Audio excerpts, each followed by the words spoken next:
detective's life is as difficult as we see in the movies? No, it is far more difficult than that. जितना glamorous movies में दिखाई देता है ना, उतना ग्लैमरस कुछ भी नहीं होता। तो आप किसी को सब्जेक्ट को वॉच कर रहे हो सड़क पे खड़े होके, आपको 5-5, 6-6, 7-7 घंटे तक एक ही जगह पे खड़े रह के उसके दरवाजे को वॉच करना पड़ता है। सर किस तरह के केस आते हैं आपके पास, और स्पेशली आजकल किस तरह के किस कैटेगरी के केस ज्यादा आ रहे हैं? ब्लैकमेलिंग के केसेस ड्रास्टिकली इंक्रीज हुए हैं। ऐसी ब्लैकमेलिंग के केसेस भी हमारे पास आते हैं जिसमें लड़की लड़के को ब्लैकमेल कर रही है, ये कह के कि I am going to put a false case on you.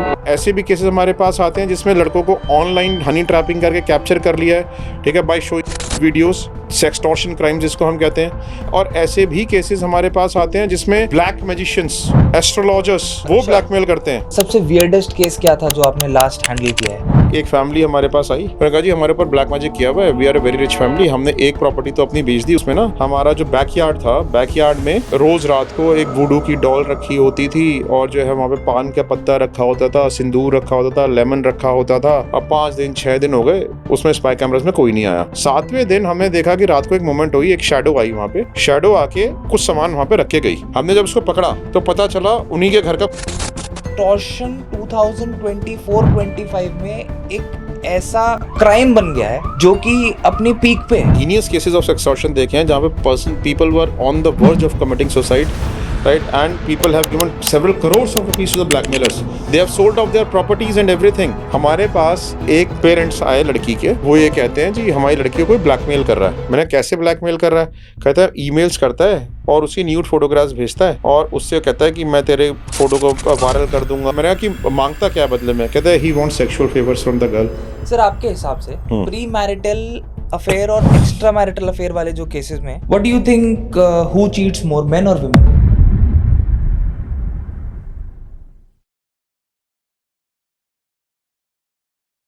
Hi sir, welcome to the Misfit Humans podcast.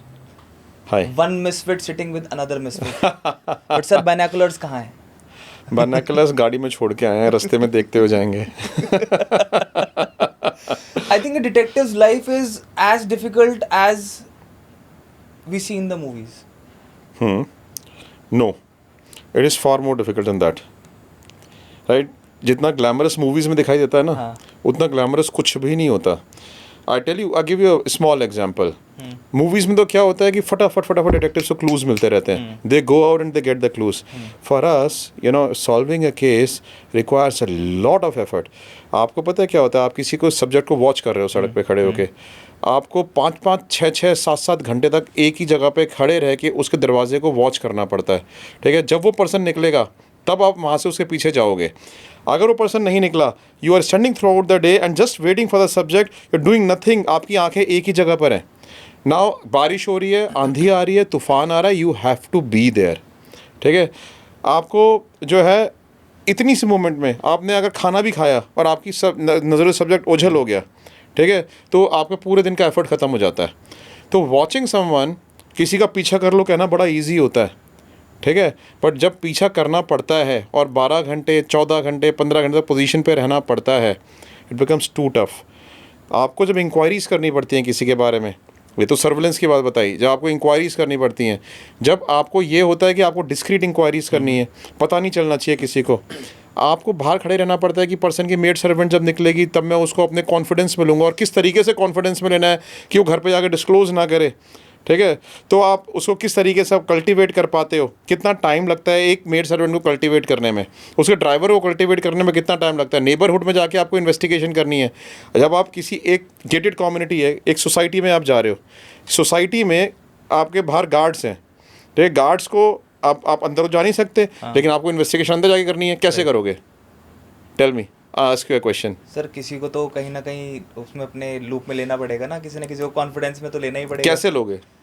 Conversation करके, किसी ना किसी कुछ ना कुछ। वो तो सर आपका नहीं, काम है, मेरा सोसाइटी काम के अंदर it's a gated community, it's a secure society, ठीक है, गार्ड्स लगे हुए हैं सारे में बाहर, ठीक है। अंदर जो है वो इंटरकॉम पे बात करते हैं और अंदर से जब आप आवाज़ आती है तभी आप अंदर जा सकते हो। How will you go inside अगर आपको किसी की इन्वेस्टिगेशन करनी है? सर कोई इनसाइडर पकड़ना पड़ेगा। कैसे पकड़ोगे? सर वो तो ये राज की बात ये तो आप ही को बतानी मैं बता रहा हूँ। पड़ेगी, सी, ये जो एरिया ऑफ एक्सपर्टीज है ना, इसमें डिटेक्टिव्स माहिर हैं, ठीक है। उनको पता है कि किसी भी एरिया में अंदर जाके कैसे इन्वेस्टिगेशन करके आनी है, ठीक है। सो आम आदमी नहीं कर पाता ये काम। बड़ा इजी प्रोफेशन लगता है, बट अभी मैंने एरिया ऑफ डिफिकल्टी दिया, ठीक है, तो डिफिकल्ट लगा ना एकदम से। हाँ, सोच के भी इट इज़ वेरी डिफिकल्ट, क्योंकि मैं एक सोसाइटी में रहता हूँ जहाँ पे 3 tier सिक्योरिटी सिस्टम है, राइट। गेट पे स्क्रूटनी होती है, आपसे पूछा जाता है, आपकी एंट्री होती है, फिर आप टावर में आते हो, वहाँ पे भी स्क्रूटनाइज किया जाता है आपको, वहाँ पे भी एंट्री होती है, एंड उसके बाद अगर आप रेजिडेंट हो तो आपको अपना बायोमेट्रिक लगाना है। करेक्ट। और ऐसी सिचुएशन के अंदर मुझे लगता है कि कोई डिटेक्टिव मेरे सोसाइटी में तो नहीं घुस सकता। 100% घुस सकता हूँ, व्हेनेवर यू से। सर यही और मेरा कोई भी टीम मेंबर घुस सकता है, because you should know the ways to do it, right. तो अच्छा, और सिर्फ ये तो हमने फील्ड इन्वेस्टिगेशंस के बारे में हम लोग बात कर रहे हैं। इन्वेस्टिगेशंस आपको एक पर्सन से रिलेटेड सारे लोगों पे करनी होती है।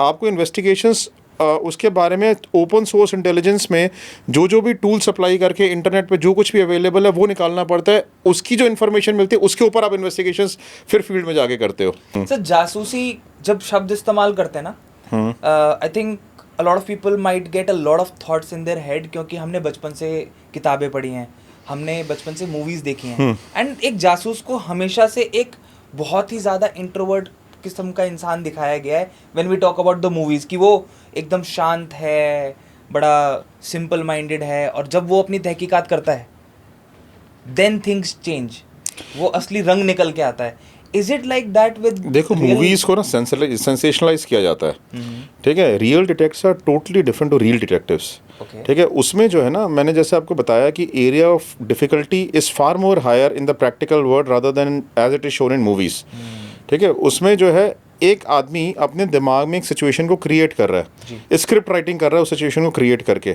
ठीक है, और उस सिचुएशन क्रिएट करके उसको लिख रहा है, ठीक है। खुद ही प्रॉब्लम ढूंढ रहा है माइंड में और खुद ही उसका सॉल्यूशन ढूंढ रहा है अपने ही माइंड में। तो that script writing is done by one person. यहाँ पे आप प्रैक्टिकल सिचुएशन देखते हो, प्रैक्टिकल डिफिकल्टीज देखते हो। अब कितने सारे हम बॉलीवुड्स के मूवीज़ में कोलैबोरेट कर चुके हैं, कितने सारे हम प्रोडक्शन हाउसेज साथ कोलैबोरेट करते हैं, कितने सारे प्रोडक्शन हाउसेज हमसे स्क्रिप्ट मांगते हैं इन बॉलीवुड कि आप जो है एक प्रैक्टिकल सिचुएशन ये है हमारी मूवी में, अगर एक प्राइवेट डिटेक्टिव इस चीज़ को प्रैक्टिकली इन्वेस्टिगेट करेगा तो क्या क्या चीज़ें करेगा इसको इन्वेस्टिगेट करने, because we want to show realistic investigations, we do not want to show investigation जो हम आज तक फिक्शनल इन्वेस्टिगेशन शो करते आए हैं। तो कितने सारे हम प्रोडक्शन हाउस के साथ कोलैबोरेट करते हैं इस चीज़ के लिए, to give them a real life situation कि हम कैसे उस चीज़ को इन्वेस्टिगेट करेंगे। यस, ठीक है। सो रियल लाइफ और real life is totally different. Okay sir, पहला केस कौन सा सॉल्व किया था? सी केसेस तो हमने जो है ना, एक्चुअली में क्या है कि पहला केस जो मैंने सॉल्व किया था that was a labour union case, ठीक है। लेबर यूनियन जो केस था that was a very very sensitive and a very risky case that I did. क्या था उसमें? उस केस में क्या था, मैं एक अंडरकवर एजेंट बन के गया था। There was a labour union. वो जो लेबर यूनियन थी वो इतनी वाइड स्प्रेड हो गई थी इंडिया में, और एक ये प्रोडक्ट था जो इंडिया से पूरे वर्ल्ड में एक्सपोर्ट होता था। लेकिन लेबर यूनियन क्या थी, लेबर यूनियन लेबर फॉर्म करके, ठीक है, प्रोडक्ट को साबोटाज करना शुरू कर दिया, अपनी मनमानी करनी शुरू कर दी, अपने नंबर ऑफ वर्किंग आवर्स कम करने शुरू कर दिए, अपनी वेजेस बढ़वानी शुरू कर दी, जिससे क्या हुआ कि जो प्रॉफिटेबिलिटी ऑफ मार्जिन था वो बड़ा लो होने लगा। और सिर्फ यही नहीं, रॉग नेचर हो गया था जो प्रोडक्ट था। गुस्सा आ गया ना लेबर को, चाय फेंक दी उसके ऊपर, प्रोडक्ट के ऊपर, जो करना कर लो। लेबर एकदम खड़ी होती है सारी की सारी, कुछ भी कह नहीं सकते आप एक भी लेबर को, सारे लेबर एक साथ। और सिर्फ एक फैक्ट्री की नहीं, मैं पूरी इंडस्ट्री की लेबर की बात कर रहा हूँ, ठीक है। इतना फेरोशियस लेबर थी, और सारा जो एक्सपोर्ट इंडिया से होता था वो चाइना शिफ्ट होने वाला था उस लेबर यूनियन का। उस लेबर यूनियन में एंट्री करके मैंने क्या किया था कि आई बिकेम अ जर्नलिस्ट। मैंने अपने आप को जर्नलिस्ट पोस्ट किया। उनकी मीटिंग्स होती थी पहले, जब उनकी शुरू मीटिंग्स होती थी ओपन पार्क्स में शुरू हुई थी, तो मैं अपने गले में कैमरा वैमरा टांग के और मैं चला गया एज अ जर्नलिस्ट बन के। उस टाइम पे जो है आज से 28 ईयर्स बैक तो स्पाई कैमराज वगैरह इतने सारे होते भी नहीं थे। अब इतने बड़े कैमरा आप लेके जा रहे हो और आपको शूट करना है, तो आप क्या बन के शूट कर सकते हो? तो आप छुप के शूट करना बड़ा मुश्किल होता था। तो हम लोग जो है, हमें काम तो यही मिला था कि हमें शूट करना है, लेकिन मैंने जो है ना, हमें अपना दिमाग ला के मैंने क्या किया कि आई बिकेम अ जर्नलिस्ट। मैं उनके बीच में जाके मर्ज हो गया, और मर्ज होके उन्होंने भी बड़ी रिस्पेक्ट करी। जर्नलिस्ट आए हैं, हमारे को कवरेज मिल रही है, प्रेस कवरेज मिल रही है, मीडिया कवरेज मिल रही है। आराम से मैंने उनके वीडियोज़ भी बनाए, लेकिन इसी बहाने से मैं उनके जो लीडर्स थे उनके साथ फ्रेंडली हो गया। अब फ्रेंडली होने के बाद धीरे धीरे उनकी और मीटिंग्स होने लगी, वो खुद मुझे इनवाइट करने लगे, आज हमारी यहाँ पर मीटिंग है, आज आप यहाँ पर कवर कर लो, ये कर लो, वो कर लो। मैं जो है उनकी मीटिंग्स को कवर करने लगा। फिर 1-2 मैगजीन्स में, छोटी छोटी मैगजीन्स थी, उनके उसके बारे में निकलवा भी दिया, फोटोग्राफ वगैरह छपवा के थे, उनको और ट्रस्ट डेवलप हो जाए। ठीक है, सो जब मैं उनके साथ बिल्कुल फ्रेंडली हो गया, पहली हो गया, तब धीरे धीरे करके हमने उनको अपने कॉन्फिडेंस में लिया। फिर उनसे पूछा मैंने, ऐसी जब हम फ्रेंडली हो जाते हो, जब आप साथ में ड्रिंक करना शुरू कर देते हो, ठीक है, तो आपको ये पता चल जाता है भी सामने वाला पर्सन जो है आपसे बिल्कुल खुल जाता है। तो हमने उनसे पूछा भाई तुम्हारा मोटिव क्या है, why are you doing this? तो उन्होंने अपने अंदर की बात बताई। कहते हैं यार इनको सबको, हमें लेबर से क्या मतलब है, लीडर से, हमारे को तो पैसे चाहिए। ठीक है, तो हाँ, और उस टाइम में 28 साल पहले उन्होंने 10 लाख रुपए की डिमांड करी। That was a big amount. 28 साल पहले। ठीक है, तो हमने जो है अपने क्लाइंट्स को आके बताया कि वो ऐसे ऐसे, उनकी इंटेंशन ये है कि 10 लाख रुपए चाहते हैं। तो हमारे क्लाइंट्स ने बोला कि हमें 10 लाख रुपए देने में प्रॉब्लम नहीं है, प्रॉब्लम इस बात में है कि ये दोबारा खड़े हो जाएंगे 10 लाख रुपए लेने के बाद भी, they will start blackmailing again. ठीक है, तो हमारे को उनको परमानेंटली सब्साइड करना है। फिर हमने उनकी एक और स्ट्रेटेजी बनाई जी, एक प्लान बना के हमने उस लेबर यूनियन को सब्साइड करने के लिए जो उनके वो थे लीडर्स थे, 10 लाख रुपए कैश में, मैंने उनके लीडर्स को बोला कि मैं जो है मालिकों से बात करता हूँ, क्योंकि मैं तो जर्नलिस्ट हूँ, इंडिपेंडेंट पार्टी हूँ, I can talk to you, I can talk to them also. ठीक है, मैं अपने चैनल्स के थ्रू उनको कांटेक्ट करता हूँ और देखते हैं कि बात बन जाती है नहीं। तो उन्होंने कहा कि हाँ जी हाँ बात करो। हमने जो है बोला कि हमारी बात हो गई ओनर से और they are ready to give that money to you. ठीक है, वो खुश हो गए बड़े। तो कहते हैं कि मैं एक फिक्टिशियस नेम में काम कर रहा था, कहते हैं राहुल भैया आप जो है ना प्लीज़ ये इस काम को करा दो हमारे। ठीक है, तो हमने जो है मैंने कहा ठीक है, मैं उनसे जो है ना पैसे मैं खुद ही लेके आऊँगा, they do not want to come in front. कहते ठीक है जी आप ले आओ। हम पैसे लेके गया, मैं, मेरे साथ 2 लोग और थे, और हमने जाके पैसे डिलीवरी करी। पैसे लेते हुए हमने जो है किसी तरीके से उसके हम रिकॉर्डिंग डिवाइसेस वगैरह लेके गए थे, और कुछ रिकॉर्डिंग डिवाइस हम उस टाइम ने स्पेशली इस पर्पज़ के लिए बाहर से मंगाई। उस टाइम पे इंडिया में तो होती नहीं थी ऐसी डिवाइसेस, तो हमने स्पेशली इस पर्पज़ के लिए इजराइल से रिकॉर्डिंग डिवाइस मंगाई, स्पाई कैमरास। तो फिर जो है हमने उनकी वीडियो रिकॉर्डिंग बनाई इन स्पाई डिवाइसेस से। उसकी रिकॉर्डिंग बना के हमने सारी लेबर में उनके बारे में सर्कुलेट कर दी कि देखो your union leaders are taking money. तब जाके यूनियन लीडर्स का, जो यूनियन के मेंबर्स थे, उनका ट्रस्ट लीडर्स के ऊपर से ख़त्म हो गया। लीडर्स बड़े स्ट्रांग थे, उनके निकलते ही यूनियन से, यूनियन अपने आप ही धीरे धीरे धीरे करके ख़त्म हो गई। Sir, what is the fine line between being a detective and an intruder? See, I'll tell you something. Yes, I'll tell you. Intruder is someone who wants to cause harm to you. Right? Intruder is someone who is working for an illegal purpose. ठीक है? Detectives investigate. Detectives जो हैं वो investigate करते हैं court purpose के लिए, for a for the benefit of the society. अब वो benefit of the society क्या हो सकता है? Benefit of the society हो सकता है कि आपका कोर्ट में केस चल रहा है, ठीक है, कोर्ट में केस में आपको एक एविडेंस प्रोड्यूस करनी है। एविडेंस कौन लेके आएगा आपके लिए? अगर आपको अपनी इनोसेंस प्रूफ करनी है, ठीक है, आपके लिए लॉयर आपके बिहाफ पे जाके इन्वेस्टिगेशन नहीं करेगा, पुलिस आपके बिहाफ पे जाके इन्वेस्टिगेशन नहीं करेगी, कोर्ट में जो आपका बर्डन ऑफ प्रूफ है, ठीक है, वो आपके शोल्डर पे लाई करता है कि भाई आप ही को प्रोड्यूस करना है। तो आप किसके पास जाओगे? आप जाओगे डिटेक्टिव के पास। कैसे, क्यों, किस किस चीज़ में एविडेंस की ज़रूरत पड़ती है? ठीक है, मैट्रिमोनियल डिस्प्यूट से लेके इस दुनिया का कोई भी डिस्प्यूट हो, ठीक है, हर केस में एक एविडेंस की ज़रूरत पड़ती है। ठीक है, अब क्या होता है मैट्रिमोनियल केस में, आपकी वाइफ काम कर रही है लेकिन आपसे एलिमनी क्लेम कर रही है और मेंटेनेंस क्लेम कर रही है, ये कह कि मैं कहीं पे काम नहीं करती। आदमी आता है हमारे पास, जी इसके बारे में फाइंड आउट कर दो कि she is already working somewhere but is still claiming alimony from me. ये वाइस वर्सा भी होता है। हस्बैंड जो है वो कहीं पे काम नहीं कर रहा, कहीं पे काम कर रहा होता है बट एलिमनी ना देनी पड़े इसलिए कहता है कि जी मैं तो काम ही नहीं कर रहा। ठीक है, तो वाइफ हमारे पास आती है जिसके बारे में फाइंड आउट करता है कि हम कोर्ट में प्रोड्यूस कर सकें। ठीक है, लोग आते हैं हमारे पास, जी एक्स्ट्रा मैरिटल अफेयर डिटेक्ट कर दो क्योंकि हमारी लाइफ डिस्ट्रॉय कर दी इसने। ठीक है, अब अगर हम कोर्ट में प्रोड्यूस नहीं करेंगे that my partner is into an editors relationship, ठीक है, विल नॉट गेट डिवोर्स। ठीक है, तो आपको उसके लिए आते हैं हमारे पास। लोग किस लिए आते हैं हमारे पास? आते हैं कि भाई मेरे पर्सन ने, मेरे हस्बैंड ने या मेरी वाइफ ने शादी कर ली दूसरी बिना डिवोर्स लिए, ठीक है, आप मुझे उसका एविडेंस ला दो। कोर्ट में प्रोड्यूस करने के लिए हम उसका एविडेंस लेके आते हैं। हमारे पास लोग आते हैं किस लिए? हमारे पास आते हैं चाइल्ड कस्टडी के इशूज़ हैं। चाइल्ड कस्टडी के इशूज़ में क्या है कि मेरा बच्चा जो है वो मेरी जो वाइफ है उसको नेचुरल कस्टडी मिल गई है उसको, लेकिन वो जो एल्कोहलिक है उसका एक्स्ट्रा मैरिटल अफेयर चल रहा है। आई फील कि जो मेरे बेटा है या मेरी बेटी है उस नए पर्सन के साथ शी इज़ नॉट कंफर्टेबल। ठीक है, मुझे जो अपने बच्चे चाहिए कस्टडी चाहिए, आप प्लीज़ उसका प्रूफ ला दो कि मैं wife is not spending time with the child and she is roaming around with her partner. Similar is the case with a man also. तो दोनों साइड से हो सकता है ये काम, ठीक है। तो ये एविडेंसेस कौन लेके आएगा? Is police going to bring these evidences. अब एक मालिक है कॉर्पोरेट का, उसका एम्प्लॉय स्टीलिंग कर रहा है, उसको एविडेंस चाहिए उसके लिए, उसे केस बनाने के लिए सस्पिशन है, सस्पिशन के ऊपर तो पुलिस काम नहीं करी। Police is going to work on the cases where crime has already happened and it should be a criminal case, not a domestic case, ठीक है। सो ऐसे केसेस में कौन एविडेंसेस लेके आएगा कोर्ट के लिए? बट सर कभी ऐसा नहीं हुआ कि भावुक हो गए हो, ओवर एम्बिशियस फील किया हो, और not just being a detective, you were somewhere you felt कि भाई मैं डिटेक्टिव की जगह मैं इंट्रूडर बनने लगा हूँ, मतलब हो गया है मेरा, मैं बहुत ज़्यादा भावुक हो गया हूँ इस केस को लेके, या मेरा जो मोटिव था मैं उस मोटिव को लूज़ करके ऑफ ट्रैक जा रहा हूँ? कभी ऐसा हुआ है लाइफ में?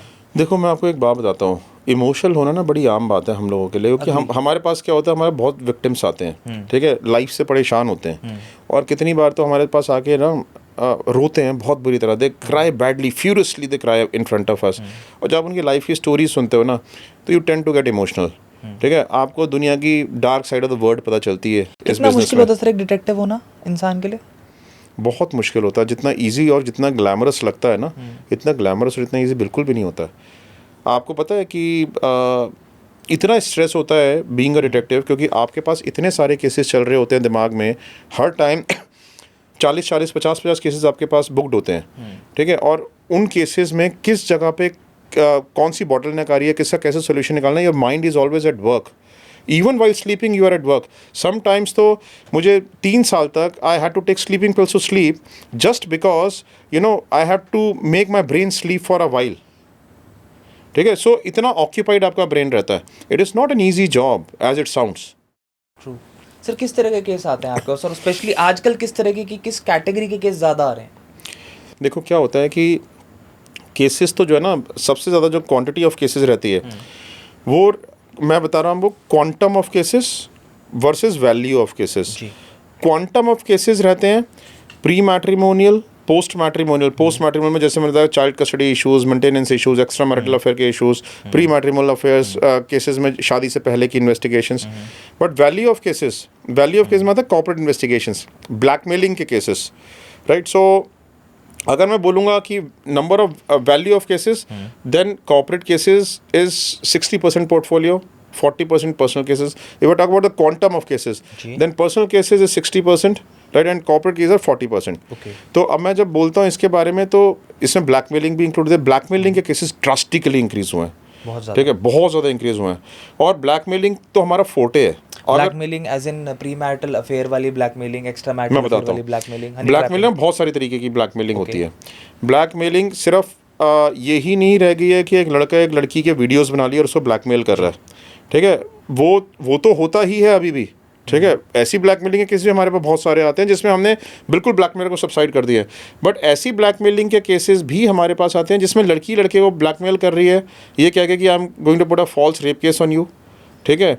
या ऐसे भी केसेस हमारे पास आते हैं जिसमें लड़कों को ऑनलाइन हनी ट्रैपिंग करके कैप्चर कर लिया है, ठीक है, by showing nude videos, sextortion crime जिसको हम कहते हैं, उनको उस जगह से बाहर निकालना, ठीक है। और ऐसे भी केसेस हमारे पास आते हैं जिसमें ब्लैक मैजिशियंस, एस्ट्रोलॉजर्स, ठीक है, वो ब्लैकमेल करते हैं, ठीक है। हमारे पास ऐसे भी केसेस आते हैं जिसमें कि कॉर्पोरेट्स को ब्लैकमेल किया जाता है। कॉर्पोरेट्स मतलब आरटीआई एक्टिविस्ट हो गए, एनजीओज हो गए, चार्ट अकाउंटेंट्स हो गए, एडवोकेट्स हो गए, कुछ एक black sheep of this profession है जिनके पास सीक्रेट्स हैं उस कंपनी के, उसको ब्लैकमेल करते हैं किसी ना किसी तरह के, उनके बारे में फॉल्स कंप्लेंट फाइलिंग शुरू कर देते हैं। They blackmail the corporates and extract huge amount of chunk of money from them. तो इसमें हमारी बड़ी ह्यूज एक्सपर्टीज़ है ब्लैकमेलिंग के केसेस को हैंडल करने में। किस तरीके के साथ सबसे वियर्डेस्ट केस क्या था जो आपने लास्ट हैंडल किया है, जो आपने भी कैटेगरी बताई है, pre marital, extra marital, blackmailing, Honey trapping, sextortion?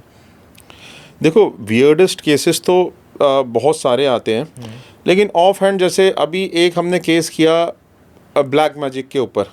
क्या था सर? ठीक है, वो रीसेंट केस है जो मेरे एकदम से दिमाग में आया। वियर्डेस्ट केस था थोड़ा कि because you asked a weird word, कुछ ऐसी चीज हो ना जिसको खुद को भी आपको सुन के लगा हो कि रोंगटे खड़े हो गए कि भाई ये क्या चल रहा है इंडस्ट्री में। मैं बताता हूँ, रोंगटे तो मैं कहूँगा नहीं कि खड़े हुए थे या नहीं, but it was weird. Okay. हाँ, वियर्ड में क्या था कि एक फैमिली हमारे पास आई, उनके जो थे बिजनेस बिल्कुल डिस्ट्रेस में था, बहुत बड़ी फैमिली थी, बहुत रिच फैमिली थी, but business getting into distress, banks का बड़ा प्रेशर आ रहा था, मॉर्गेज प्रॉपर्टीज़ थी, प्रॉपर्टी सेल करनी शुरू कर दी उन्होंने, घर में बच्चों की तबीयत ख़राब रहनी शुरू हो गई। अब वो कहते हैं हमारे पास आके, जी नमन जी हमारे साथ में एक बहुत बड़ी प्रॉब्लम है, हमारे ऊपर किसी ने ब्लैक मैजिक किया हुआ है। ओके। मैंने कहा कैसे? कहते हैं कि जब ब्लैक मैजिक वर्ड कोई यूज़ करता है हमारे सामने तो हम ना उसके बारे में बहुत डीप रिसर्च करते हैं कि वेदर इट इज़ ट्रू और इट इज़ अनट्रू। कई लोग साइकोलॉजिकली इल होते हैं, उनको ये लगता है कि मेरे ऊपर ब्लैक मैजिक हो गया है, ठीक है, बट हमारे को ना डीप इन्वेस्टिगेशन करके देखना पड़ता है कि जो हमारे से क्लाइंट कह रहा है कितना हद तक सही है, कितना हद तक नहीं है। मैंने कहा जी हमारे ऊपर ब्लैक मैजिक किया हुआ है, we are a very rich family, हमने एक प्रॉपर्टी तो अपनी बेच दी, उसमें क्या है कि उसमें ना हमारा जो बैकयार्ड था, बैकयार्ड में रोज़ रात को एक वुडू की डॉल रखी होती थी और जो है वहाँ पे पान का पत्ता रखा होता था, सिंदूर रखा होता था, लेमन रखा होता था और जो है उसके ऊपर कुछ ब्लड के स्टेन्स हुआ करते थे, मौली रखी होती थी, कोई ऐसी ऐसी चीज़ें रखी हुई होती थी। तो हमारे को जो है हमारे को बैकयार्ड में मिलती थी ये चीज़ें, हमारे को तो डर लगा, हमने अपनी प्रॉपर्टी बेच दी, ठीक है। और हमने जो है हमने कहा भी किसी ने ब्लैक मैजिक किया वो, लेकिन उस दिन से हमारा जो है ना दिमाग में वो हमारे बिजनेस भी डाउन जाना शुरू हो गया, हमारे बच्चे बीमार रहने शुरू हो गए, ठीक है, घर में से हारमोनी चली गई, आपस में लड़ाई झगड़े कलेश शुरू हो गए, हमारे घर से हंसी गायब हो गई, खुशी रौनक गायब हो गई। तो हमने सोचा कि इस प्रॉपर्टी को छोड़ दे कि दूसरी प्रॉपर्टी में जाते हैं।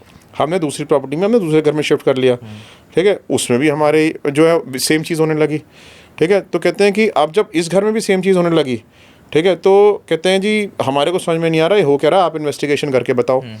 हमने क्या किया कि हमने उनके बैकयार्ड में कुछ स्पाई कैमरास लगा दिए, स्पाई कैमरास बिना किसी की नॉलेज के, और हमने ऐसे टाइम पे जाके लगाए जब हमने कहा कि घर का कोई भी मेंबर वहाँ पे नहीं होना चाहिए, आप मेरे क्लाइंट हो, सिर्फ आप ही होगे और मेरी टेक्निकल टीम होगी, सिर्फ हम, और किसी को पता नहीं चलना चाहिए।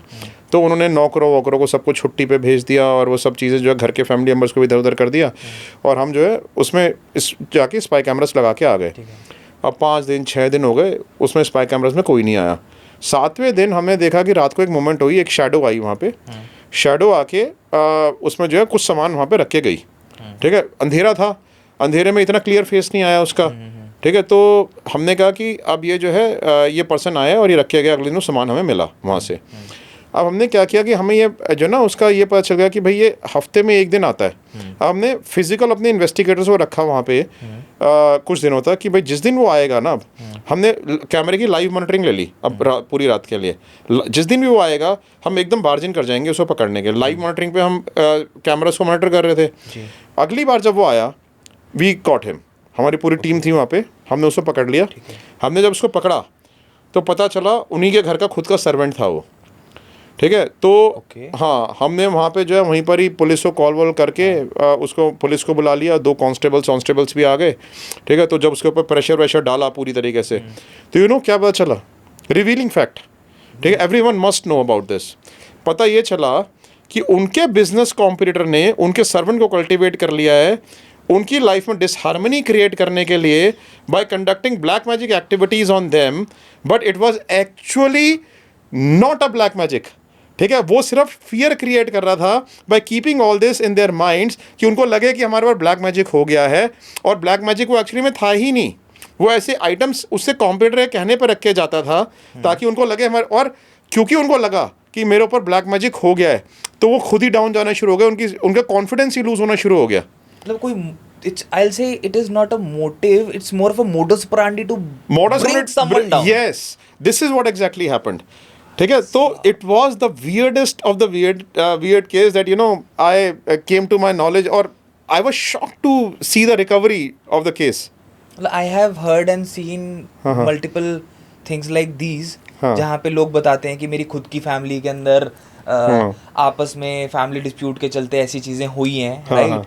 बट ये तो मतलब सुपर क्रिमिनल माइंड कि मतलब एक इंसान को गिराना है तो उसको इस लेवल पे गिराओ। ब्लैक मैजिक जो एक ऐसी एक्टिविटी है ना, ये कर्नाटका में और महाराष्ट्र में ब्लैक मैजिक प्रैक्टिस के अगेंस्ट लॉ है, बट ऑल ओवर इंडिया कहीं पे भी ये लॉ नहीं है कि आप ब्लैक मैजिक प्रैक्टिस नहीं कर सकते except Maharashtra and Karnataka, right. So the thing is कि अगर आप ब्लैक मैजिक कर भी रहे हो ना, तो आपको कोई वो you know as per law you are not doing anything illegal if you are practicing black magic except these 2 states.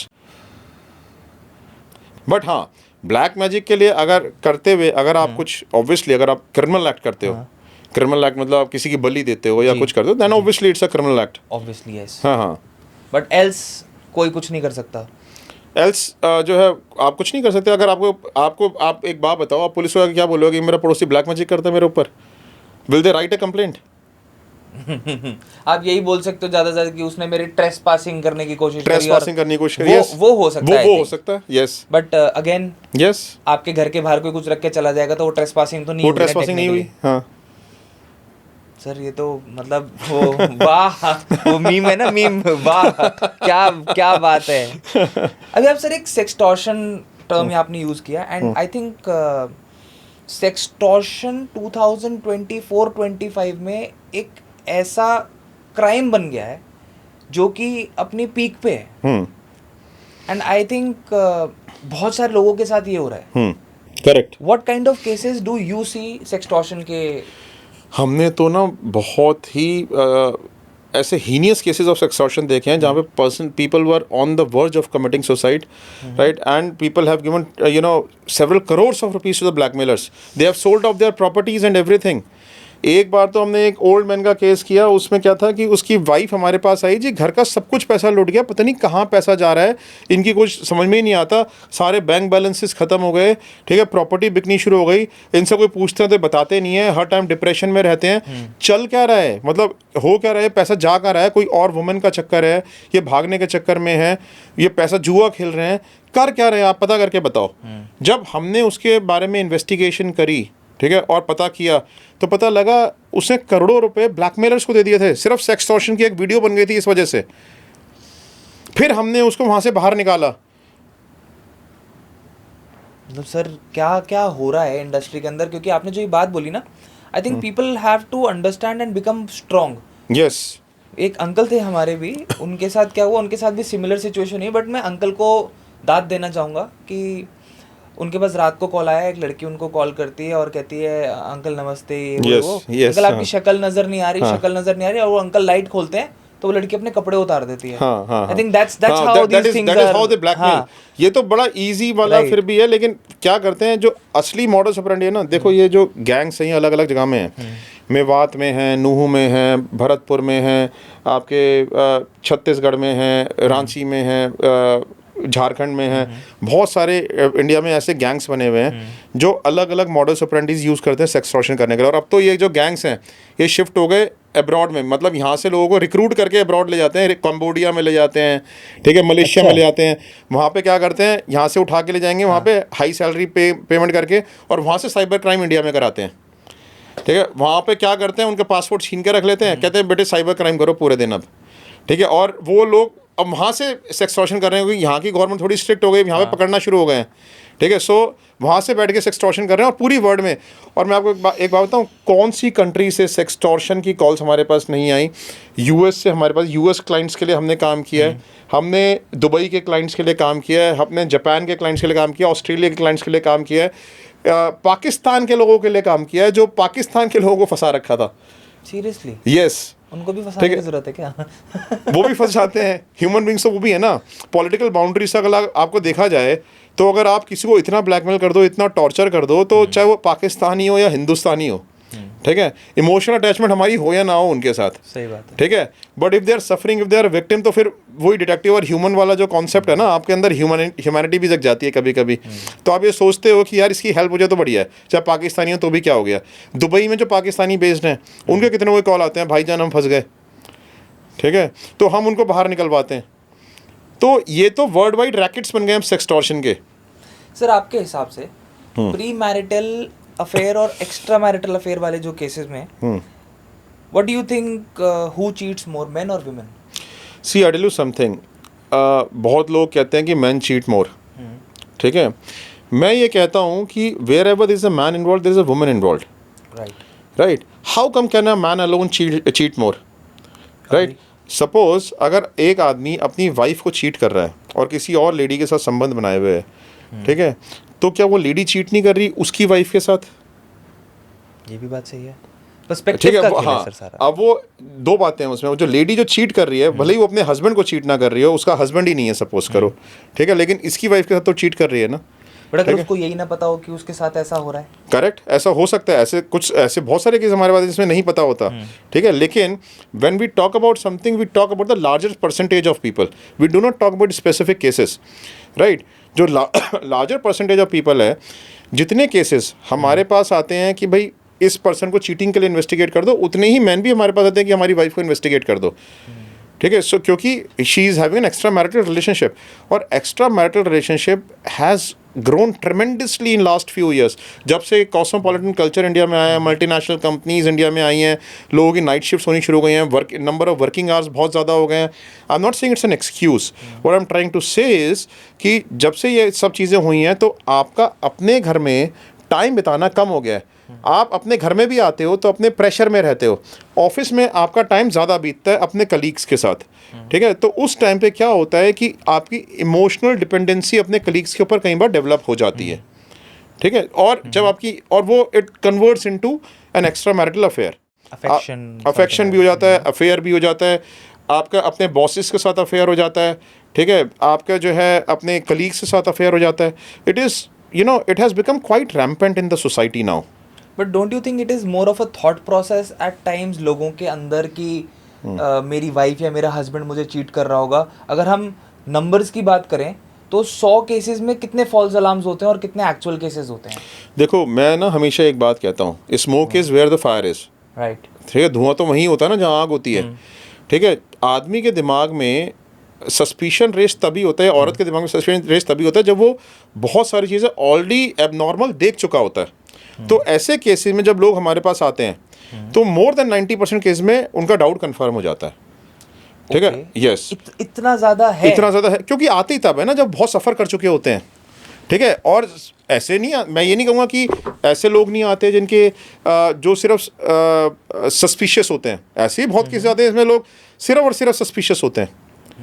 ठीक है, जिनमें जो है कोई ऐसा मटेरियल नहीं होता सस्पिशियस होने का. आई टेल यू, बड़ा अच्छा केस है, हिलेरियस एग्जांपल है, अभी दिमाग में स्ट्राइक किया मेरे. तो ऐसा एक सस्पिशियस हस्बैंड का मैं केस बताता हूँ. सस्पिशियस हस्बैंड आए हमारे पास जी. वो कहते हैं जी मेरे जो है ना wife is having an affair. He was 100% sure my wife is having an affair. ठीक है, हमने कहा कि अच्छा, तो मैंने कहा कि आपको किस चीज़ से लगता है? कहते हैं वो ना मुझे अनएक्सप्लेन्ड चली जाती है बाहर. ठीक है, और बताती नहीं है कहाँ जा रही है. और जब आती है उसे गालों पे लाली होती है, बड़ी खुश होती है वो. ठीक है, तो जो है ना, और नई नई चीज़ें अपने लिए ख़रीदनी शुरू कर दी हैं अचानक से, अपकीप अपनी बड़ी अच्छी शुरू कर दी है. तो हमें भी लगा सही कह रहा है, तो हो सकता है कि हो भी. फिर कहता है कि मैंने अपने घर में बग्स लगाए. ठीक है, तो लेकिन उसमें कुछ आया नहीं, ये किसी से बात नहीं करती, सिर्फ बाहर जाके उससे मिलती है. ठीक है, तो कहता है कि मैंने उसके सारा फ़ोन भी चेक कर लिया, स्क्रॉल भी करके देख लिया. रात में जब वो सो रही होती है मैं खोल के देख लेता हूँ. उसमें भी इतनी चला के कुछ भी फ़ोन में भी नहीं रखती. ओ भाई साहब. हाँ, तो मैंने कि अच्छा, तो कहते कि आप जो है ना फाइंड आउट करो कि इसका फेयर किसके आता है, ये रोज़ जाती है. हमने जो है ना फॉलो किया उसको. जब हमने उसको फॉलो किया तो बड़ा कमाल का केस है ये ना. ऐसे केसेस बहुत कम आते हैं. यहाँ तक तो मुझे लग रहा है कि वो बंदी ठीक है. हाँ, नहीं, कुछ नहीं कर रही. मैं बताता हूँ. जब वो जाती है, हमने उसको एक दिन फॉलो किया. वो गई मार्केट में जाके 3-4 लेडीज़ थी, उनके साथ मिली, और 4 लेडीज़ वो गोलगप्पे खा रही थी. गोलगप्पे वाले से बात करी, टाइम बिता के 2 घंटे वापस आ गई. ठीक है, हमने दूसरे दिन फॉलो किया, सेम शेड्यूल.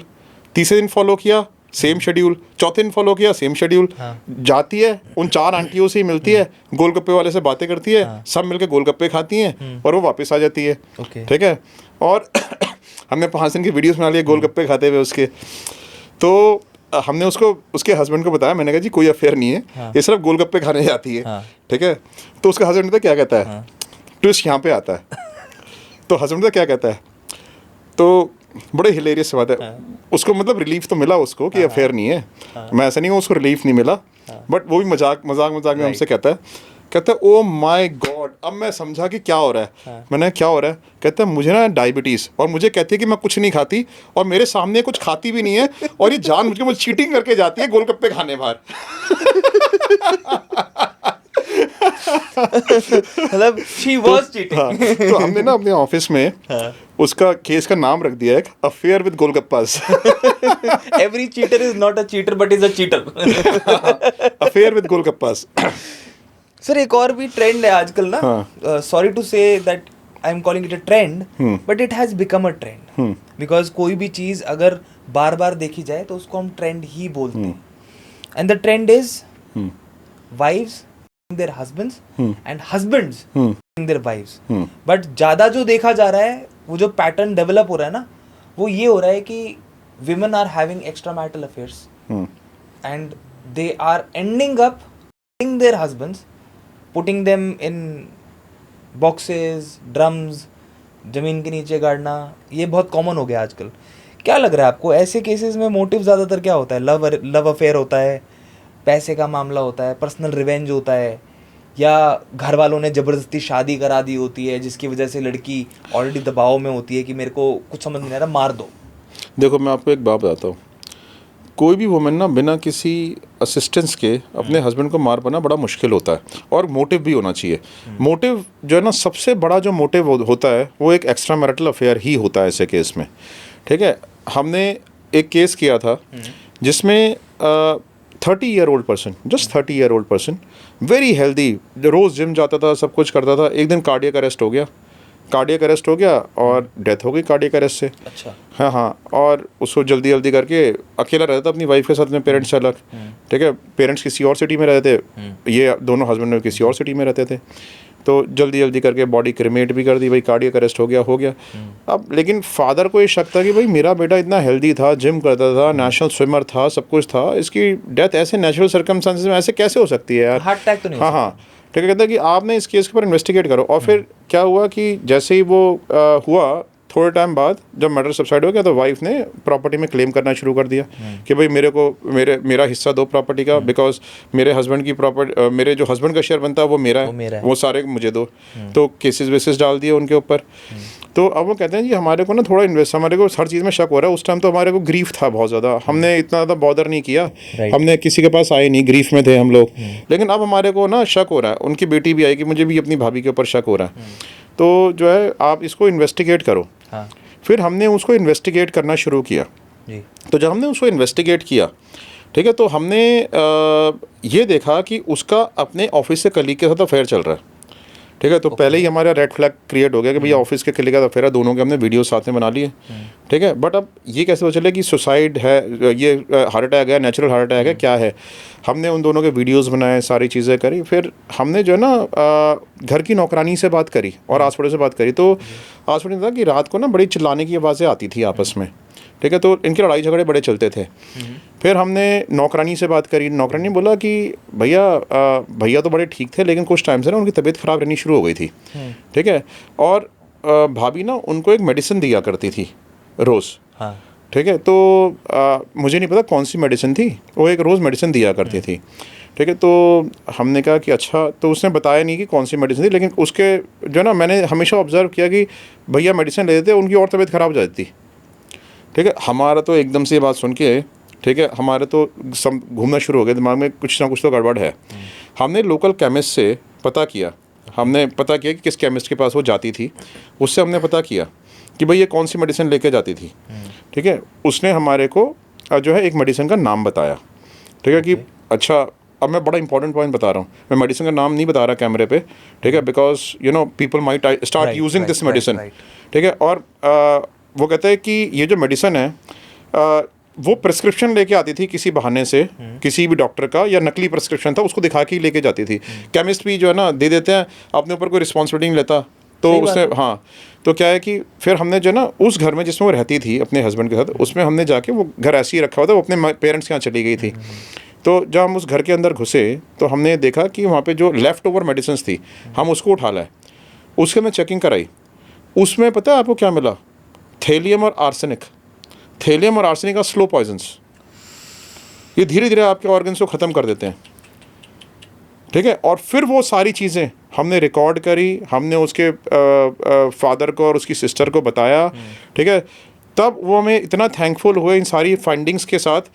फिर उन्हें फर्दर जाके आगे पुलिस में सबमिट करी होंगे. जो भी हमारा काम था सिर्फ अपने क्लाइंट तक ये सारी बातें पहुंचाना.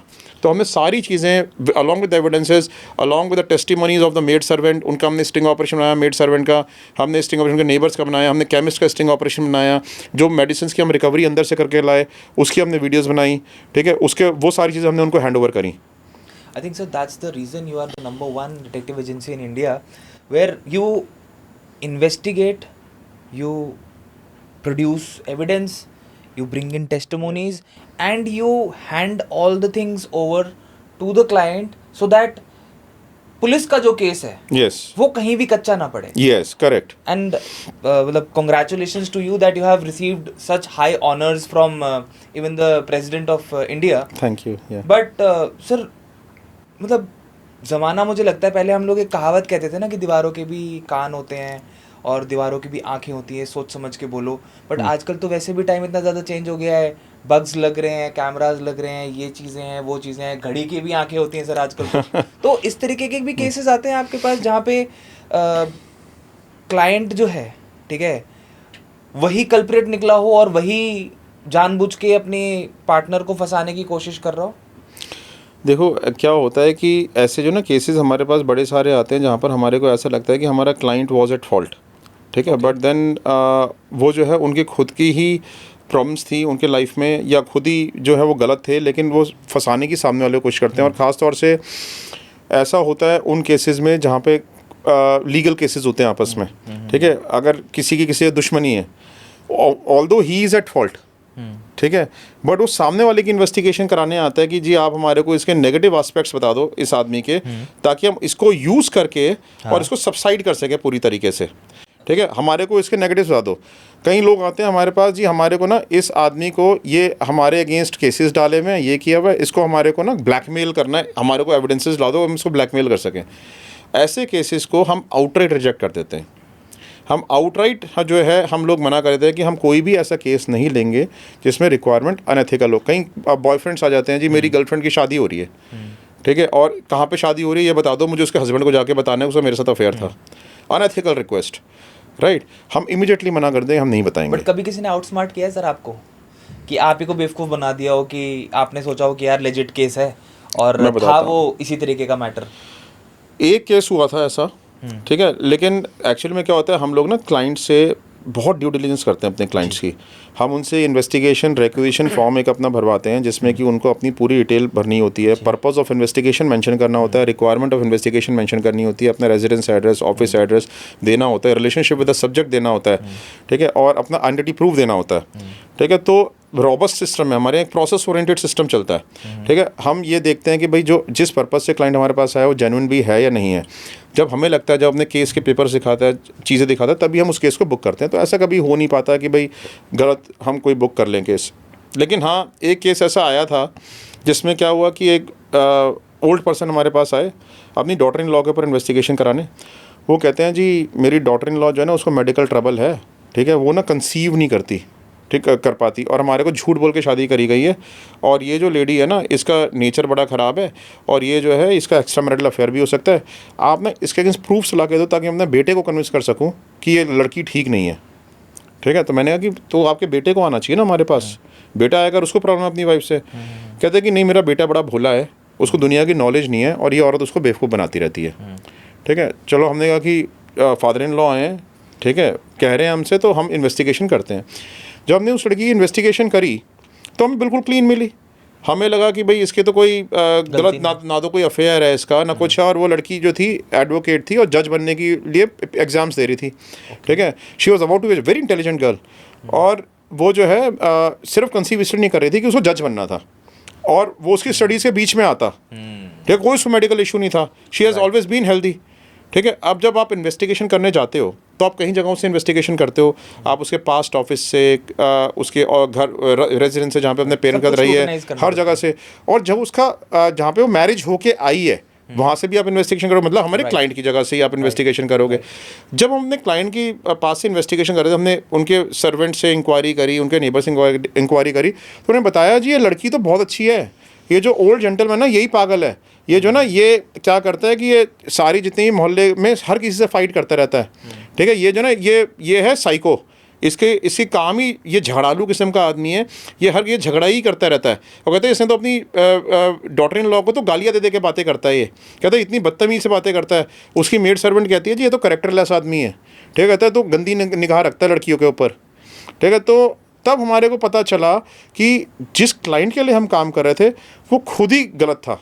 नहीं, कभी कभी सर होते हैं कुछ लोग ऐसे ना जो हाँ। जिनको लगता है कि अगर ये मेरी बहू अगर ओवर अचीव कर गई या इसने हाँ। ये जज बन गई या ये कुछ नहीं, उनको ये भी हासिल लगता है कर मेरे लिया। बेटे को कब्जे में कर लिया, सर, ठीक है। सबको ऐसा क्यों लगता है कि बेटों को कब्जे में कर लिया? बहुत सारे लोगों को लगता है ऐसा। और क्या होता है कि ऐसी नहीं, ऐसे मैं भी बोलूँ, अब रिवर्स भी है, अदर साइड भी है कि वाइफ्स आती हैं कि मेरा पति तो मम्माज बॉय है, जो उसकी माँ कहती है वही करता है वो। और कई बार ऐसे आते हैं कि जी मेरी वो जो डॉटर इन लॉ है उसने पूरा अपने कब्जे में कर रखा है। दोनों साइड की बातें होती हैं ये।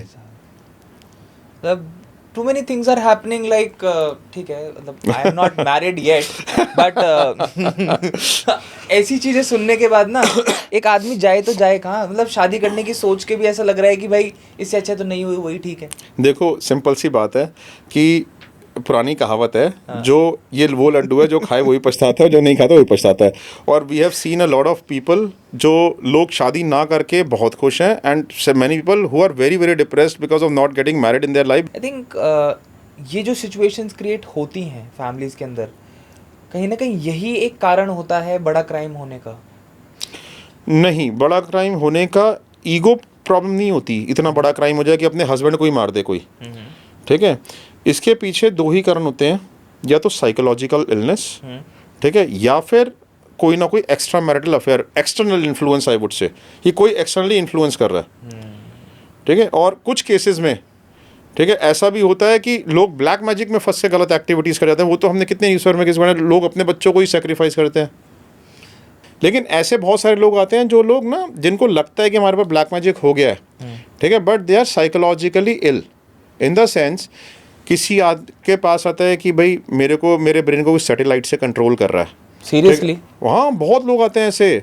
और अगर आप किसी भी एक साइकेट्रिस्ट के पास जाओगे ना, ही विल टेल यू कि ऐसे कितने पेशेंट्स होते हैं जो आते हैं कि मेरे ब्रेन को कोई सैटेलाइट से कंट्रोल कर रहा है, ठीक है, मेरे कानों में आवाज़ें आ रही हैं, मेरे कानों में आके लोग बोलते हैं, स्ट्रेंजर्स उनको सामने दिखाई देते हैं, ठीक है, उनको जो है ऐसा लगता है कि लोग उन्हीं के बारे में, कहीं पे भी जाते हैं लोग हमें देख के हंस रहे हैं, हमारे बारे में बातें कर रहे हैं, हमारे घर में कैमरास लगे हुए हैं, हमारे ऊपर कोई लेज़र से अटैक करता है रात को, लोग मास्क लगाना शुरू करते हैं। अभी हमने एक केस किया सर, बिल्कुल फिल्मी ट्विस्ट हो गया। हाँ, अभी हमने एक केस किया है, मैं तो ये ज़्यादा दिन की बात ही नहीं कर रहा। एक हमारे पास एक क्लाइंट का फ़ोन आया, वो कहता है जी मेरा जो है वो मेरे को जो है ना, मेरे घर में कैमरास लगे हुए हैं, कोई मुझे वॉच करता है हर टाइम जो है ना, मेरे को डिफेम कर रहा है कि मेरे बारे में जो ना, मेरे करियर के बारे में लोगों को, मेरे प्रेजेंट एम्प्लॉयर्स को बता रहा है, मेरे पास्ट के बारे में बता रहा है। वो he was not able to explain himself कि कौन कर रहा है, किस तरीके से कर रहा है, बस डिफेम कर रहा है, कैमरा से मुझे वॉच कर रहा है, मेरे को जो है मेरे अगेंस्ट कॉन्स्पिरेसीज हो रही हैं, मेरे अपने रिलेटिव्स कॉन्स्पिरेसीज कर रहे हैं, मेरे एक्स एम्प्लॉयर्स मेरे अगेंस्ट कॉन्स्पिरेसीज कर रहे हैं, ठीक है, आप जो है उसके ऊपर इन्वेस्टिगेशन कर दो। तो मैं उसकी बातें सुन के समझ गया था, बिकॉज हमें इतना एक्सपीरियंस होता है कि दैट ही इज़ साइकोलॉजिकली इल, ठीक है। लेकिन आप ऐसे लोगों को कभी बोल नहीं सकते कि यू आर इल, ठीक है, अगर देखो, मैं तो बहुत क्लियरली बोलता हूँ, अगर पागल को पागल बोलोगे तो वही तो बोलेगा तू पागल। हाँ, बिल्कुल। इसीलिए जो है ना, आप बोल नहीं सकते, तो आपको क्या करना पड़ता है, टैक्टफुली उनको काउंसिल करना पड़ता है, ठीक है। तो टैक्टफुल काउंसलिंग में जब हम बोलते हैं जी, आपको देखो, अगर घर में कैमराज हैं, ठीक है, सबसे पहली बात तो ये है कि अगर आपके घर में कोई कैमराज लगा रहा है, या आपको कोई फॉलो करा रहा है, ठीक है, या आपके अगेंस्ट कोई आपके डिफेम करने की आप कोशिश कर रहा है, it's an expensive exercise, it is, ठीक है। आपको लगता है कि कोई भी आदमी आपके ऊपर इतना पैसा खर्च करेगा, पहली बात, राइट, ठीक है। हम डिटेक्टिव जब किसी की इन्वेस्टिगेशन करने जाते हैं, अगर हमें इतनी बड़ी इन्वेस्टिगेशन किसी की करनी पड़े, तो you know how much would we charge, ठीक है, somebody would spend so much of money on you, do you really think so? सही बात, ठीक है। फिर हम जो है उसको दूसरे तरीके से काउंसिल करने की कोशिश करते हैं कि भाई आपको जो कैमराज लगते हैं, आपकी गाड़ी उसमें कैमराज हैं, घर में कैमराज हैं, हम आके आपकी डीबगिंग कर देते हैं। डीबगिंग होती है एक ऐसी एक्सरसाइज जिसमें कि कोई भी आपके घर में कैमरा लगा हुआ है, कोई भी ऑडियो रिकॉर्डर लगा हुआ है, कोई भी रेडियो फ्रीक्वेंसी रेमिड हो रही है, आप उसको डिटेक्ट कर सकते हो। बड़े बड़े पॉलिटिशियंस के घरों में, ठीक है, बड़े बड़े कॉर्पोरेट मीटिंग्स में ये कि किसी ने बग ना लगा दे, उससे पहले हम डीबगिंग करते हैं, तो हम आपके घर में आके डीबगिंग कर देते हैं। अच्छा, फिल्मी स्टाइल में ये होता है एक्चुअल में? बहुत होता है ये तो। मेरे को लगता था कि ये तो सिर्फ फिल्मों में होता है। देख, नहीं, कॉर्पोरेट्स तो आजकल हर बोर्ड रूम मीटिंग से पहले अपनी डीबगिंग कराते हैं। सीरियसली? हाँ, और बिजनेस कंप्यूटर्स अपने कंप्यूटर से घर में बग प्लांट कर देते हैं, तो वो डीबगिंग कराते हैं लोग। सर, आप सिर्फ बग्स निकालते हो या फिर बग लगाते भी हो? हम बग्स निकालते हैं, लेकिन जो बग्स हैं हम बेचते हैं, अगर किसी को ज़रूरत है तो, अगर अपने लिए यूज़ को करना है तो। कितने का आता है सर? बग्स की जो कॉस्ट होती है ना, वो depending on the size of the bug, उसके बैटरी बैकअप कितना स्ट्रांग है, कितने दिनों तक वो चलेगा, ठीक है, उसके अंदर कितना उसका मेमोरी बैकअप है, उसके अंदर ऑडियो रिकॉर्डिंग कितनी स्ट्रांग है, वो वॉइस सेंसिटिव है या नहीं है, बहुत सारे फैक्टर्स होते हैं। बट ये इलीगल नहीं है। बग सेल करना इज़ नॉट इलीगल, ठीक है। आपको अगर आप किसी सामने वाले के प्रमाइसेस में जाके लगा रहे हो तो इट इज़ इलीगल। बग्स तो आप सेल करना is not legal in any of the countries, even Dubai जैसे कंट्री में बिकते हैं। इलीगल कैमरास, पेन कैमरास, ये अपना चार्जर, आपने देखा है कि कहाँ पर स्पाई शॉप्स, कौन सी सिटी में स्पाई शॉप्स नहीं है ओपन, लेकिन बस वहाँ पे ये है कि वहाँ पे जो आपको दुकानों पे जो सामान मिलता है वो मिलता है चाइनीज़ मेड।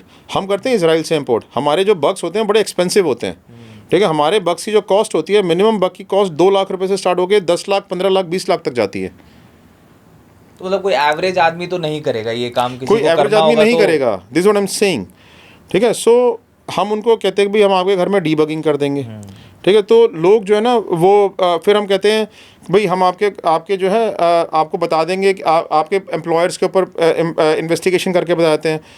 जो आप कह रहे हो सैटेलाइट से टेक्नोलॉजी, ब्रेन को कंट्रोल करने वाली टेक्नोलॉजी एग्जिस्ट करती है, नहीं, वो हमारे पास इंटरनेट की इतनी सारी स्टडीज़ लाते हैं। देखो जी ये स्टडी है, देखो सैटेलाइट से कंट्रोल किया हुआ, ये स्टडी है सैटेलाइट से कंट्रोल किया हुआ है। This is called paranoid schizophrenia, right. तो बेसिकली क्या है कि इनको कन्विंस करना बड़ा मुश्किल होता है, सिर्फ मेडिकेशन से ही ये लोग ठीक हो पाते हैं। अब मैं ये वो केस बता रहा था आपको, अब इसको जो है हमने बात करे काउंसलर करके रख दिया। 3 दिन बाद हमारे पास एक लेडी का फ़ोन आता है, वो कहते हैं जी मेरे हस्बैंड का नेचर वियर्ड हो गया, मुझे लग रहा है उनका एक्स्ट्रा मैरिटल अफेयर चल रहा है।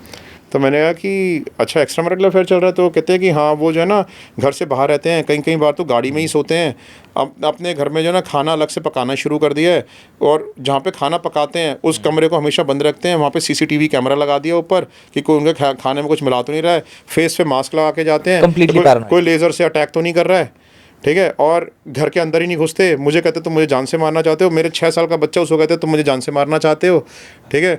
हर टाइम घर में जो है वो कैमराज लगा के रखे, कहते हैं मेरे घर में कैमराज लगे हुए हैं, मेरे को मेरे एम्प्लॉयर्स डिफेम कर रहे हैं, ये कर रहे हैं, वो कर रहे हैं। और कहते हैं कि फिर मुझे वो वाला केस स्ट्राइक किया। मैंने कहा कि आपके हस्बैंड का नाम ये तो नहीं है, ये पर्टिकुलर नाम तो नहीं है? तो कहती है हाँ आपको कैसे पता? मैंने कहा मैंने 3 दिन पहले उन्हीं को काउंसलिंग करी है, ठीक है। और she was a lady alone, वो अपने हस्बैंड का पूरी तरह डिपेंडेंट थी। कहती है आप मेरी किसी भी तरीके से हेल्प कर दो, आप जो है उनकी काउंसलिंग करवा दो किसी भी तरीके से। अब ये लोग डॉक्टर के पास भी नहीं जाते। प्रॉब्लम ये है, अब क्या होता है कि किसी के ऊपर ट्रस्ट नहीं करते। But such things are happening in India, India में भी और अब्रॉड में भी, हर जगह से में ऐसे लोग सफ़र कर रहे हैं। जो मैंने ऑब्ज़र्व किया, जो मेरी पर्सनल ऑब्जर्वेशन है, मेरे पास ऐसे ज़्यादातर केसेस जो आए हैं वो साउथ इंडिया से बहुत आते हैं, हैदराबाद से आते हैं, कर्नाटका से आते हैं, तमिलनाडु से आते हैं, और US से बड़े सारे केसेस आते हैं ऐसे। सर आपको ऐसा लगता है कि ये हाईली एजुकेटेड लोग हैं जो इस तरीके की सिचुएशंस के अंदर फंस रहे हैं, और इज़ इट लाइक हर तरीके के लोग हैं, और highly educated doctor, PhD level doctors, ठीक है, तो वो भी वो आते हैं हमारे पास।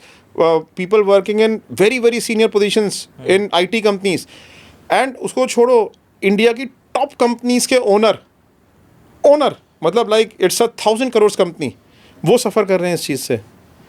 आई थिंक इट्स मोर ऑफ वो है ना कि बहुत ज़्यादा ज्ञान हो जाता है ना जब इंसान को, तो कहीं ना कहीं वो नॉलेज भी जब लॉक्ड होती है दिमाग के अंदर, आपकी बॉडी के अंदर, वो भी जब फटने लगती है ना। Over thinking brain is always bad, but ये डिजीज़ है।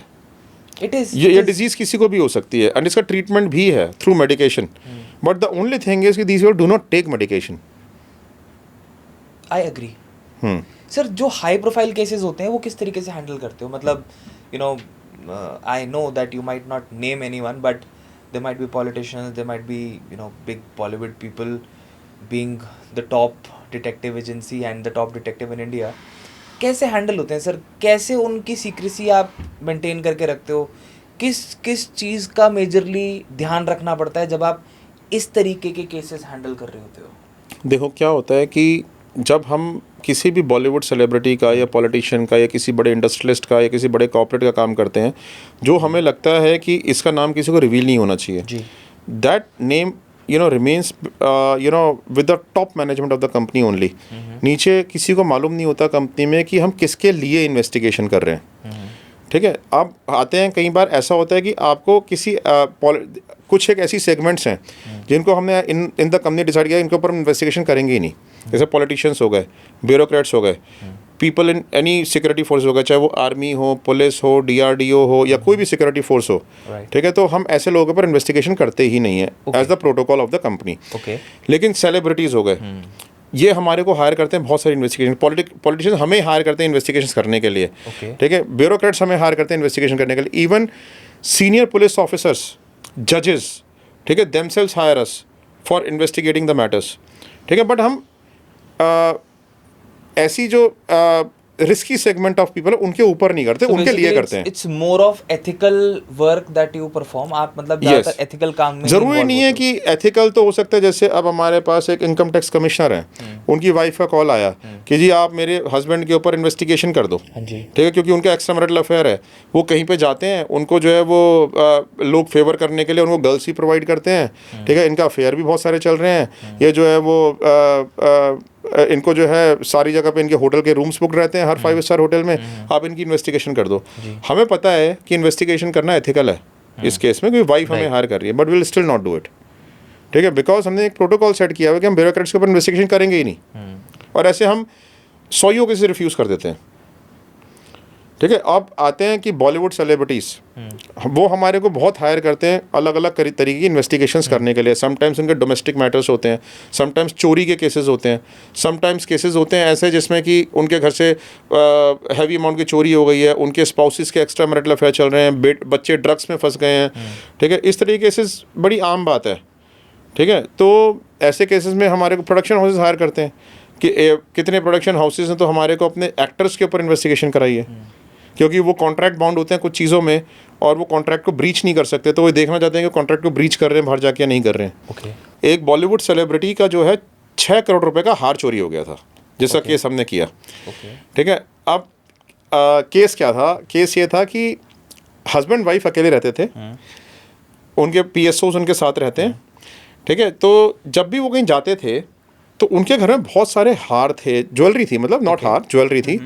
वो सारी ज्वेलरी एक बॉक्स में पैक करके अपने पेरेंट्स के यहाँ भेजे थे अपने PSO के थ्रू, ठीक है। तो जो PSO है वो जाके वहाँ पे दे के आता था उनको, ठीक है। अब जो और जब वो वापस आए थे कहीं से, जैसे अब्रॉड घूमने गए, वहाँ से घूम के वापस आ गए, तो वापस अपने पेरेंट्स के यहाँ ज्वेलरी मंगा लेते थे, ठीक है। ज्वेलरी वापस आ गई थी। अब कुछ दिन के बाद उसने रियलाइज़ किया, जब ज्वेलरी वापस आ गई है लास्ट ट्रिप के बाद, तो उन्होंने देखा कि उसमें 6 करोड़ का हार मिसिंग है, ठीक है। तो अब वो जो है वो पर्टर्ब हो गया कि जी 6 करोड़ का हार मिसिंग हो गया, और तो उनके 6 करोड़ रुपए कुछ भी नहीं है, ठीक है। बट उसके लेडी के ना, उसके शादी के टाइम पे उसके फादर ने उसको गिफ्ट किया, उसके इमोशंस अटैच थे उस हार के साथ, ठीक है। तो उसने कहा मुझे हार किसी भी हालत में चाहिए, उसने घर में हंगामा मचा दिया था, ठीक है। अब वो जो है उन्होंने हमारे को हायर किया कि भाई ये हमारे को हार ढूंढना है। अब हमने क्या किया कि हमने जो ना पूरी इन्वेस्टिगेशन करी उस मैटर में, क्योंकि वो 3 महीने पहले का केस था। तो जब हमने फिंगरप्रिंट्स लिफ्ट किए तो उसमें बहुत सारे लोगों के फिंगरप्रिंट्स आ चुके थे, तो इसलिए फिंगरप्रिंट्स से कोई खास बेनिफिट हुआ नहीं लिफ्ट करने से। अब हमने देखा कि भाई उस बॉक्स के ऊपर जहाँ पे वो हार रखा हुआ था, ठीक है, उसमें किस किस का एक्सेस था, ठीक है।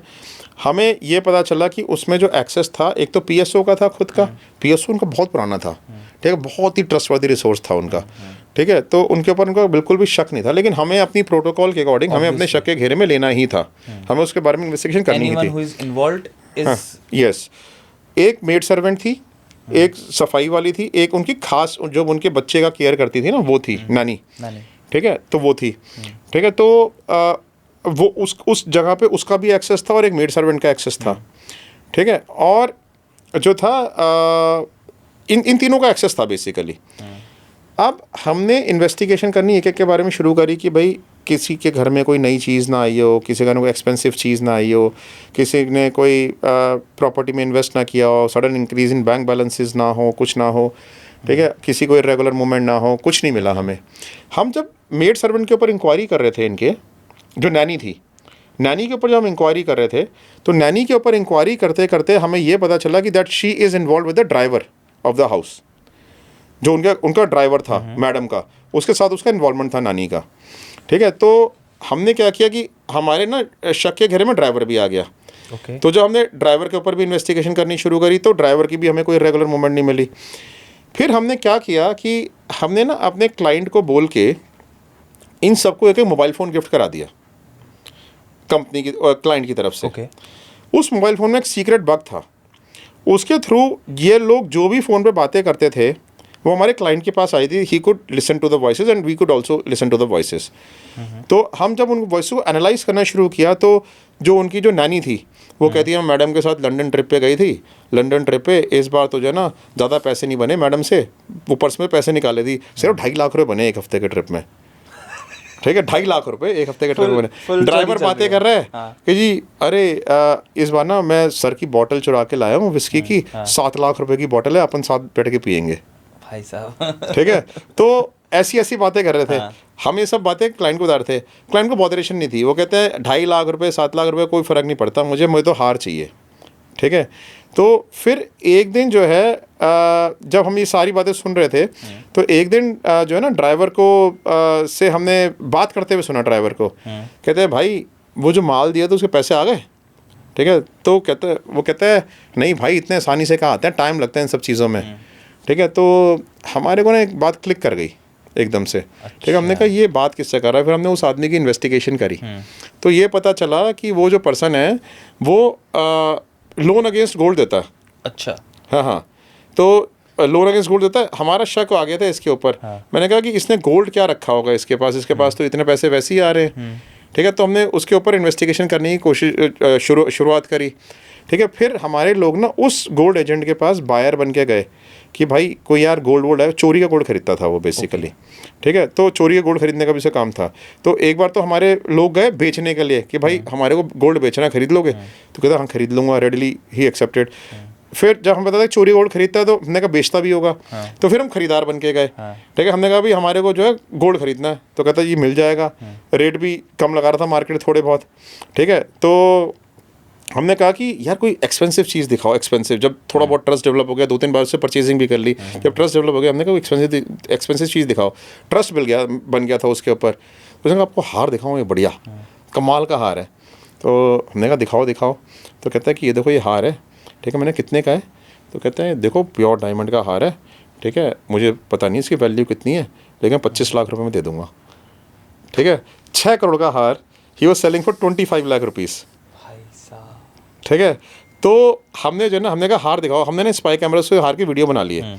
हमने फिर क्लाइंट को आके दिखाया ये आपका हार। कहते हाँ यही है हार। ठीक है, तो फिर हमने क्या किया कि हमने पुलिस में तभी की तभी उसमें FIR नहीं कराई, अनऑफिशियल वो कराई क्योंकि वो पुलिस केस नहीं बनाए थे। बहुत बड़ा मीडिया इशू जाता है ना इन लोगों की लाइफ में। पुलिस को हमने लिया अपने साथ में, उसके यहाँ जाके रेड करी, उससे हार रिकवरी करी, उनसे कन्फेशनल स्टेटमेंट्स ली, ड्राइवर को निकाला, उसकी पुलिस ने अच्छी तरह धुनाई भी करी, फिर उसको जो है उनको हार वापस कराया। भाई साहब, सर अभी आपने हाई प्रोफाइल केसेस में आपने बॉलीवुड का नाम लिया। आई नो बहुत ही ज़्यादा ओवर यूज्ड कन्वर्सेशन है। There was an actor who died due to unforeseen circumstances, Sushant Singh Rajput. मेरी टीम ने बोला मुझे कि सर कुछ हम रिसर्च कर रहे थे तो कहीं पे आपका भी नाम आया बीच में, that you have also been part of some sort of investigation in this matter. मैं ना इस चीज़ को हाइड करने की चाहूँगा बिकॉज मैं उस कंट्रोवर्शियल केस के बारे में कुछ बोलना नहीं चाहता हूँ। ठीक है, बिकॉज क्या है कि कई चीज़ें जो है ना सीक्रेट ही रहे तो अच्छी हैं। पब्लिक सेंटिमेंट अपनी जगह पे ठीक है। पब्लिक का जो सेंटिमेंट है Sushant Singh, because he was a very bright boy, he was always happy on screen. ठीक है, he had a very jolly face, a rising star of the country that everyone knows. ठीक है, तो लेकिन कुछ चीज़ें ऐसी होती हैं जो इन्वेस्टिगेशन करते टाइम ना आपको अपने तक ही रखनी पड़ती हैं। ठीक है, तो I would rather like to keep them secret with us only. I would not like to reveal it anywhere. But if we come to a conclusion of a yes और no, generally it's completely up to you अगर आपको इस बारे में बात करनी है नहीं करनी। वाज इट अ सुसाइड और अ मर्डर? मैं इस बारे में भी कमेंट नहीं करूँगा। ठीक है, क्योंकि क्या है मैं किसी को भी नाराज़ नहीं करना चाहता। ठीक है, आई would not comment about it. कुछ चीज़ें ऐसी होती हैं जो लोग व्हेन यू कैन अंडरस्टैंड जो पर्सन कह नहीं पा रहा है उसके बियॉन्ड अगर जाके कोई सोच सकता है तो अपने आप सोचे। But then I would not say anything. I would not say it was a suicide, I would not say it's a murder. एक केस हुआ था अभी कुछ टाइम पहले, and it was one of the most bone chilling cases. मैं अभी सोचता हूँ तो भी आप देखो कि मेरे को गूज़बम्स आते हैं. The Burari killings, right? मतलब बोलते हुए भी देख रहे हो, like it's like that kind of a case. Have you ever encountered personally ऐसा कोई केस देखा है जहाँ पे सिमिलर सिचुएशन हुई हो? देखो ऐसे ना जैसे बुराड़ी के जो केसेस होते हैं, ऐसे कई सारे केसेस हमारे पास आते हैं जहाँ पे जो है ना लोग सुसाइड कर लेते हैं. ठीक है, जस्ट बाय थिंकिंग कि यू नो एक सुपरफिशियल वर्ड में जाके उनको लगता है. अभी हमने एक बच्चे का केस किया जैसे, ठीक है, he was just a 12th standard boy, a very very bright boy. ठीक है, यूज टू सिक्योर और बड़े अच्छे स्कूल में पढ़ता, वेरी एजुकेटेड पेरेंट्स. ठीक है, बट डेल्यूजन था. ये जो डेल्यूजनल केसेस होते हैं ना, जो लोग डेल्यूजनड होते हैं, जो इंसेप्शन मूवी देखिए जी. इंसेप्शन मूवी में क्या होता है कि वो सपने की दुनिया को रियल समझना शुरू कर देते हैं और एक्चुअल जो उनकी ज़िंदगी होती है उसको नकली समझना शुरू कर देते हैं. ठीक है, तो क्या होता है कि वो ना जो सपने जो उनकी सुपरफिशियल वर्ड है वो उसको एक्चुअल वर्ड समझना शुरू कर देते हैं, और जो एक्चुअल जो प्रैक्टिकल दुनिया में है इसको नकली समझना शुरू कर देते हैं. ठीक है, अब ऐसे लोग जो डेल्यूजनड होते हैं, ऐसे मैंने जैसे एक बच्चे का केस किया, मैं आपको बताया. ये जो बच्चा है ये 12वीं क्लास का बच्चा है, एक बड़े अच्छे स्कूल में पढ़ता है. ठीक है, उसको जो है वो अपने घर से कूद के सुसाइड कर लेता है व्हेन ही वाज अलाइव. ठीक है, वो बातें कैसी करता था, बातें ऐसी करता था कि मैं जो हूँ मैं गुरु हूँ. ठीक है, अपने पेरेंट्स को प्रीच करता था. अच्छा. बातें बताता था बड़ी जैसे गुरु बात करते हैं ना, बड़े बड़े संत महात्मा, वैसी बातें करता था. ठीक है, and he was science student और वेरी इंटेलिजेंट साइंस स्टूडेंट, बड़ा ब्राइट हो जाता. और वो कहता था मैं गलत जन्म में पैदा हो गया, ये मेरा जन्म जो है, मेरा जन्म इस जन्म में मुझे पैदा होना ही नहीं था. ठीक है, सुसाइड कर लिया. हमने जब सुसाइड कर लिया तो हमने पूरी इन्वेस्टिगेशन हमारे पास, हमने इन्वेस्टिगेशन करी, उसका मोबाइल से फॉरेंसिकली डाटा भी रिकवर किया, उसी किताबें वगैरह खोल के भी देखी. तो एक किताब में हमें एक नोट भी मिला कि मेरी डेथ इस दिन पे इतने बजे होने वाली है. ठीक है, और उतने ही बजे उसने कूद के सुसाइड किया था. So he was in a delusional world. ठीक है, और क्या है कि जब हमने उसके वो एक्सट्रैक्ट किया, मोबाइल से डाटा रिकवरी करी, तो he used to research about aliens. He used to research about extraterrestrial activities. उसको लगता था कि उसको जो aliens आते हैं उसके पास उससे मिलने रात के वक्त. I think he was too much involved. Again वही बात है ना सर कि this digital media has provided us with so much. इतना कुछ दे दिया है ना कि आदमी अगर उसमें गहराई में घुस जाए. Yes. हम जब छोटे होते थे तो हैरी पॉटर की बुक्स होती थी. हाँ. तो हम उन किताबों को जब पढ़ते थे ना तो हमें लगता था कि यार I am getting into the world of Harry Potter. अब जब वो किताबें इतना इम्पैक्ट कर देती थी, तो आज की डेट में तो इतना डिजिटल मीडिया है कि आदमी उसमें गहराई में घुसता जाए. बच्चे तो शक्तिमान को देख के कूद गए थे कि शक्तिमान आके बचा लेगा.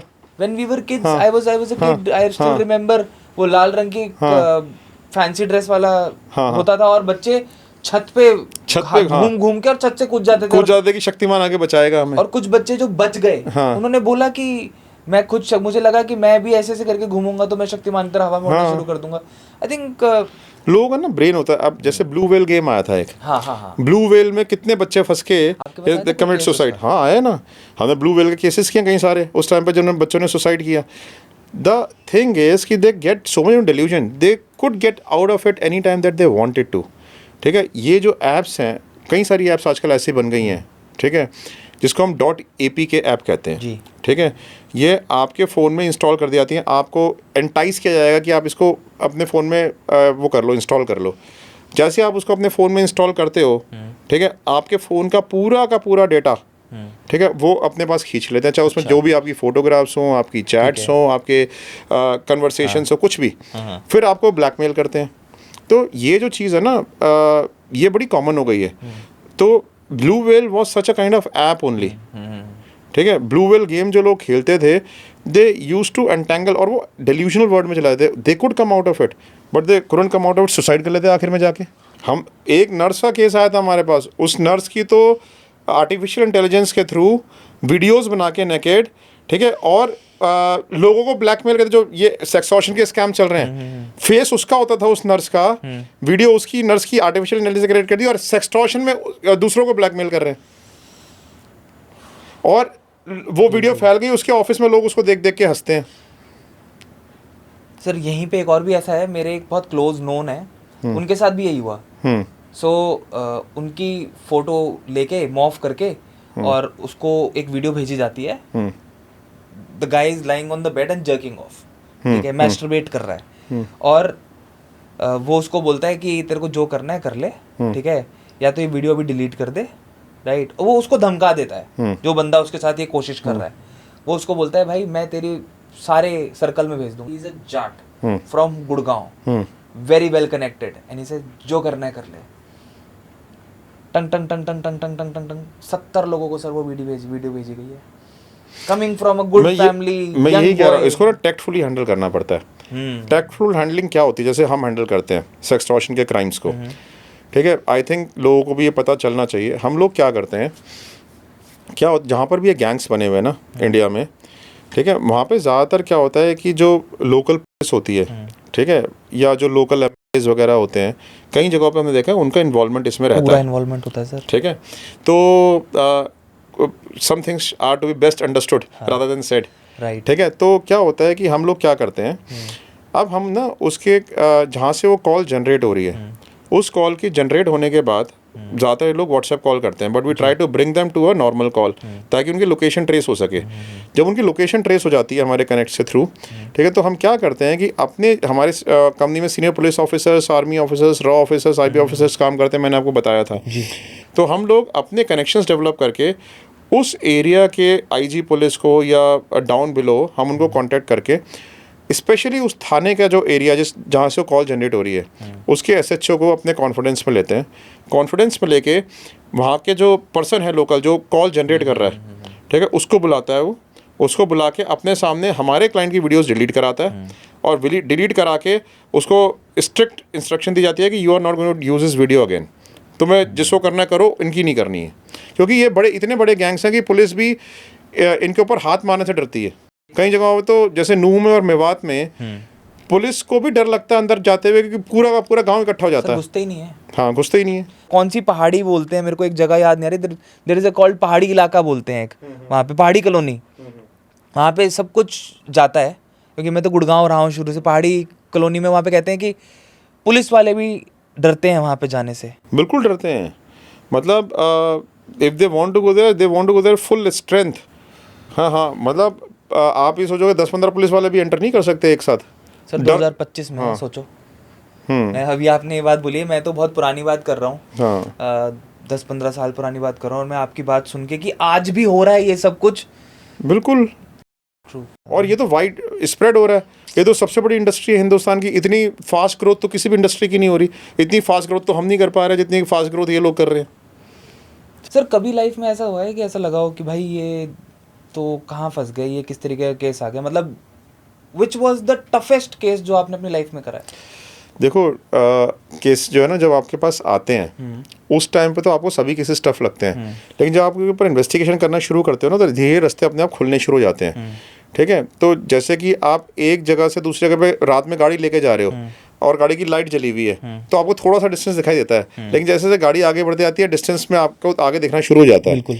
सिमिलरली इन्वेस्टिगेशन में भी ऐसा ही होता है, ठीक है। जब आप घुसते हो ना एक केस में, तो आपको नहीं पता आप कहाँ पहुँचोगे। Investigations is a highly indefinite exercise, but आप कहाँ पहुँच जाते हो, ठीक है, आपको बस मेहनत करते रहना है। वन सच केस जो मुझे हमेशा याद आता है और हमेशा मैं कोट भी करता हूँ इस केस को, जो हमारा हम सोचते हैं कि उसमें कोई क्लू नहीं था, उसको क्रैक कर पाना किसी के लिए बड़ा मुश्किल था, ठीक है। सो वो हमने कैसे केस क्रैक किया, हमारे पास एक पेरेंट्स आए लड़की के, वो ये कहते हैं जी हमारी लड़की को कोई ब्लैकमेल कर रहा है। वो कहते, हमने पूछा जी कौन ब्लैकमेल कर रहा है, कहते हैं पता नहीं जी कौन ब्लैकमेल कर रहा है। मैंने कैसे ब्लैकमेल कर रहा है, कहता है ईमेल्स करता है और उसकी न्यूड फोटोग्राफ्स भेजता है और उससे कहता है कि मैं तेरे फोटो को वायरल कर दूंगा, ये कर दूंगा, वो कर दूंगा। कई साल पुराना केस है। तो कहता है, मैंने कहा कि मतलब लड़की उससे मिली कैसे, क्या उसका वीडियो कैसे गई, कहता है जी ये दोनों आपस में स्काइप पे चैटिंग करते थे और वो जो है धीरे धीरे करके बता रहे थे, आगे बढ़ रहे थे। तो मैंने कहा पूरी बात बताओ, पूरा बैकग्राउंड बताओ।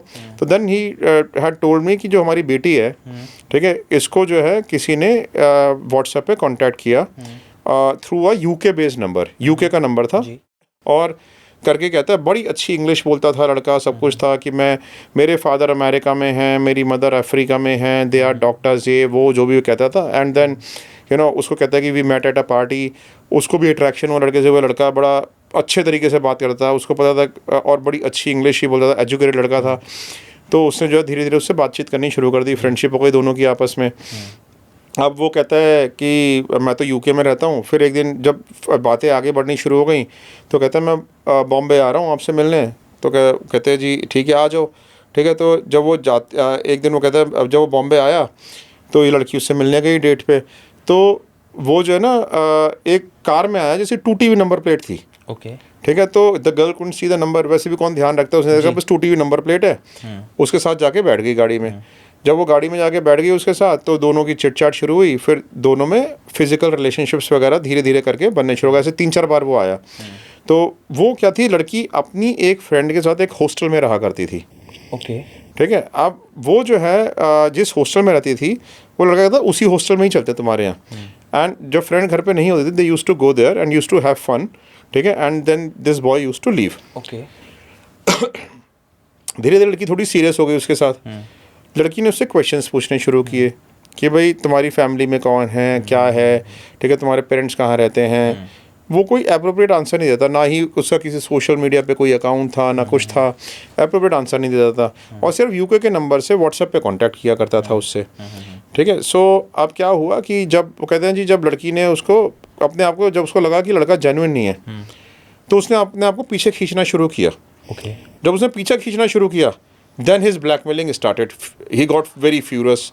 अब वो कहते हैं कि कैसे, कहते हैं जी वो जो है लड़का इसको कहता है कि मैंने कहा कि मांगता क्या है बदले में, कहते हैं he wants sexual favours from the girl, ठीक है, हाँ, he wants to be more with her, ठीक है। कहते हैं कि चलो ये बात उसने जो है वो आगे जैसा वो कहा वो करती चली गई, पैसे मांगने शुरू कर दिए, पैसे भी देती शुरू हो गई, ठीक है। अब उसका टॉर्चर का नेक्स्ट लेवल शुरू हो गया। टॉर्चर में क्या कहता है कि जो तेरा रूम है ना घर का, ठीक है, उसको पता नहीं क्या फिटिश थी, कहता है मैं को उस रूम में किसी और लड़की को लेके आना है, ठीक है, you will give me your room, ठीक है, to sleep with another girl, okay, ठीक है। तो कहती है कि अब वो इतना ज़्यादा टॉर्चर हो चुकी थी कि उसने कहा चल ठीक है ये भी ठीक है। कहते हैं कि लेकिन जो है ना जब उसने क्या किया कि जब यहाँ तक भी जब वो सब कुछ करती गई उसके लिए जो कुछ कह रहा था सब कर रही थी, ठीक है, जब इतनी आगे बात बढ़ गई जब उसने ये बोला कि जो तेरी रूममेट है, ठीक है, I want to get physical with her, okay, ठीक है, अब उसके लिए अनबेरेबल हो गया, ठीक है। तो कहते हैं और कहते हैं वरना मैं एक्सपोज कर दूंगा। तो उसने सुसाइड करने की कोशिश करी वहाँ पे। उसकी रूममेट ने देख लिया कि she has taken the pills to commit suicide. उसने एकदम से पेरेंट्स को फ़ोन किया, पेरेंट्स ने जाके बचा लिया, ठीक है। तो तब लड़की ने अपनी मदर को सारा इंसिडेंट बताया कि ऐसे ऐसे मेरे साथ हो रहा है। सर फिल्मी केस हो गया, बिल्कुल बिल्कुल फिल्मी केस था, 100% फिल्मी केस, ठीक है। अब वो हमारे पास आए। अब हमारे पास उनके पास लीड क्या थी अवेलेबल, लीड थी वो एक यूके का नंबर और ये सारी इन्फॉर्मेशन जो मैंने आपको दी है, और कुछ नहीं था। और ईमेल जहाँ से आती थी ब्लैकमेल करने के लिए ईमेल थी। हमने पहले तो यूके के नंबर पे पता किया। उस टाइम पे क्या होता है, यूके में कोई आईडी प्रूफ वगैरह लिया नहीं जाता था, नंबर किसी को भी सड़क पे मिलते थे, डिस्पोजेबल सिम कार्ड होते हैं, हाँ, कोई भी उठा सकता था, कोई भी यूज़ कर सकता था उन सिम कार्ड्स को। तो वो ऐसा नंबर लिया था हमने, यूके बेस्ड अपने काउंटर पार्ट से बात करी कि भाई इसकी ओनरशिप बताओ। ओनरशिप वो बता ही नहीं पाया उस नंबर की। हमारे लिए केस डेड एंड पे आ गया, टफ केस था बड़ा, डेड एंड पे केस आ गया। हमने कहा करें क्या, फिर हमने ईमेल आईडी से वो ट्रेस किया, उसका आईपी एड्रेस ट्रेस किया। तो आईपी एड्रेस हमारे को बॉम्बे की एक लोकेलिटी के एक साइबर कैफ़े का मिला वहाँ से, जहाँ से वो मेल जनरेट हो रही थी। अब उस टाइम पे साइबर कैफ़ेज़ हुआ, अब तो साइबर कैफ़ेज़ भी नहीं होते, उस टाइम पे साइबर कैफ़ेज़ हुआ करते थे, लेकिन बाहर कोई ना तो सीसीटीवी कैमराज मेंटेन करते थे, ना कोई जो लोग आके यूज़ करते थे, ना उसका रजिस्टर मेंटेन करते थे। छोटा साइबर कैफ़े थे। तो हमने जो है हमने कहा कि साइबर कैफ़े वाला छोटा साइबर कैफ़े अलर्ट नहीं करते इसको, देखते हैं इसके यहाँ आता कौन कौन है। तो जब हमने जो है ना हमने क्या किया, साइबर कैफ़े के ऊपर स्टैटिक वॉच रखी। हम सब कुछ अंधेरे में तीर मार रहे थे। जैसे मैंने बताया ना कि गाड़ी चलती है तो धीरे धीरे अपने आप रास्ते खुलते हैं आपके लिए, वो रास्ते खुल रहे थे हमारे लिए सिर्फ। हमने स्टेबल वॉच रखी उसके ऊपर। जब हमने स्टेबल वॉच रखी उस साइबर कैफ़े के ऊपर, 1 दिन 2 दिन 3 दिन 4 दिन जितने भी लोग अंदर जाते थे और बाहर निकलते सबके हम वीडियोज़ बना देते। कार में हमारी टीम बैठी रहती थी और चुपचाप उनकी वीडियोज़ बनाती रहती थी। अब 10 दिन 15 दिन का जब डाटा हमारे पास इकट्ठा हो गया, ठीक है, तब हमने क्लाइंट को वापस फ़ोन किया। हमने कहा कि इस दौरान में आपको इसको ईमेल आई है, ठीक है। तो क्लाइंट ने कहा कि उसकी बेटी ने कहा कि हाँ एक ईमेल आई है, इस डेट को इस टाइम पे आई है। हमने अपने वीडियोस देखे खंगाले पीछे के, ठीक है, उस डेट के उस टाइम का वीडियो निकाला, ठीक है। तो हमारे को एक लड़का बाहर निकलते हुए दिखा, ठीक है, उसने अपना नाम भी ओरिजिनली बता रखा था लड़की को। अच्छा। हाँ हाँ, तो एक लड़का निकलता हुआ दिखा, हमने जो है लड़की को वीडियो दिखाया उस लड़के का, ठीक है। तो कहती है हाँ यही लड़का है। लड़की को कोई फोटोग्राफ भी नहीं थी, कुछ भी नहीं थी, कहते यही लड़का है। फिर हमारे उस लड़के की फोटोग्राफ आ गई, हम पता चल गया लड़का यहाँ पे आता है, ठीक है। रास्ते अपने आप खुल रहे थे। फिर हमने जो ना, अब हमारे को तो पता लड़का ये है, लेकिन हम ये थोड़ी पता ये है कौन। हमें क्या पता इसका नाम क्या है, एड्रेस क्या है। फिर हमने क्या किया कि हमने उस साइबर कैफ़े के ऊपर फिर से दोबारा से स्टैटिक वॉच रखी। जब हमने स्टैटिक वॉच रखी उस साइबर कैफ़े के ऊपर, तो अगली बार जब वो लड़का आया हमने उसको वहाँ से फॉलो किया। जब हमने फॉलो किया तो वो एक बॉम्बे की एक सोसाइटी में पहुंचा, हमारे लोग भी उसके पीछे सोसाइटी में पहुंच गए। तो देखा उस साइड में 2T नंबर प्लेट की गाड़ी खड़ी हुई है, वही गाड़ी जिसमें वो आता था, और 2T नंबर प्लेट है। हम पता चल कि हम सही जगह पे आ गए, ठीक है। अब हमने उसको पूरा फॉलो किया, हमने देख लिया किस फ्लैट में हो गया है। अब हमने वहाँ उस टीम ने तो वहाँ पर छोड़ दिया, सर्विलेंस टीम का काम खत्म। अब मैं आपको ये भी है इसमें कि कितनी टीम्स काम आती हैं। एक आई साइबर इन्वेस्टिगेशन की टीम काम, एक आई जो सर्विलेंस कर रही है वो टीम काम। अब आती है बैकग्राउंड टीम का काम, जो बैकग्राउंड चेक करती है। उसने इस लड़के के बारे में बैकग्राउंड चेक करना शुरू किया, ठीक है। तो जब उन्होंने चेक किया तो ये पता चला कि जो लड़का है अपनी मदर के साथ, अपनी सिस्टर के साथ, अपनी वाइफ के साथ उस फ्लैट में रहता है, शादीशुदा है। और ये जो तीनों जो वुमेन है, mother is working, wife is working, sister is working, और ये सारे दिन खाली बैठता है घर में।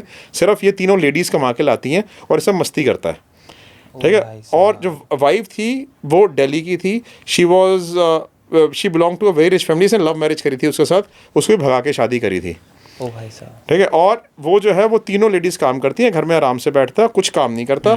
हमने पूरी वाइफ की इन्फॉर्मेशन, इसकी इन्फॉर्मेशन निकाल ली। अब हमारा काम क्या था, हम पता चल गया लड़का कौन है, उसका पूरा बैकग्राउंड पता चल गया। अब हमसे क्लाइंट कहा जी मेरी तो बेटी के वीडियोज़ निकलवाओ किसी भी तरीके से, इसके पास है जो भी वीडियोज़ हैं, फोटोज़ हैं, सब निकलवाने, ठीक है। तो हमने क्या किया, Thank God the family was very supportive. Yeah, the family was very supportive. और फैमिली भी हमारे जो जिस तरीके से हमने प्रोग्रेस करी थी केस में, they were also very happy about that. तो फिर हमने क्या किया कि हमने वहाँ के जो लोकल पुलिस स्टेशन है, लड़की से एक अनऑफिशियल कंप्लेंट कराई उस पुलिस स्टेशन में। अनऑफिशियल मतलब कंप्लेंट तो ऑफिशियल थी, but it was not FIR दर्ज नहीं हुई। तो हमने उस कंप्लेंट के बेस पे पुलिस को अपने कॉन्फिडेंस में ले लिया, उनको पूरा बताया, और मैं खुद पर्सनली जाके पुलिस के साथ 3 कांस्टेबल्स को हम गाड़ी में लेके गए, ठीक है। और घर पे जाके उसके मैंने कहा कि मैं जाता हूँ, पुलिस को देख के कुछ हंगामा ना हो जाए।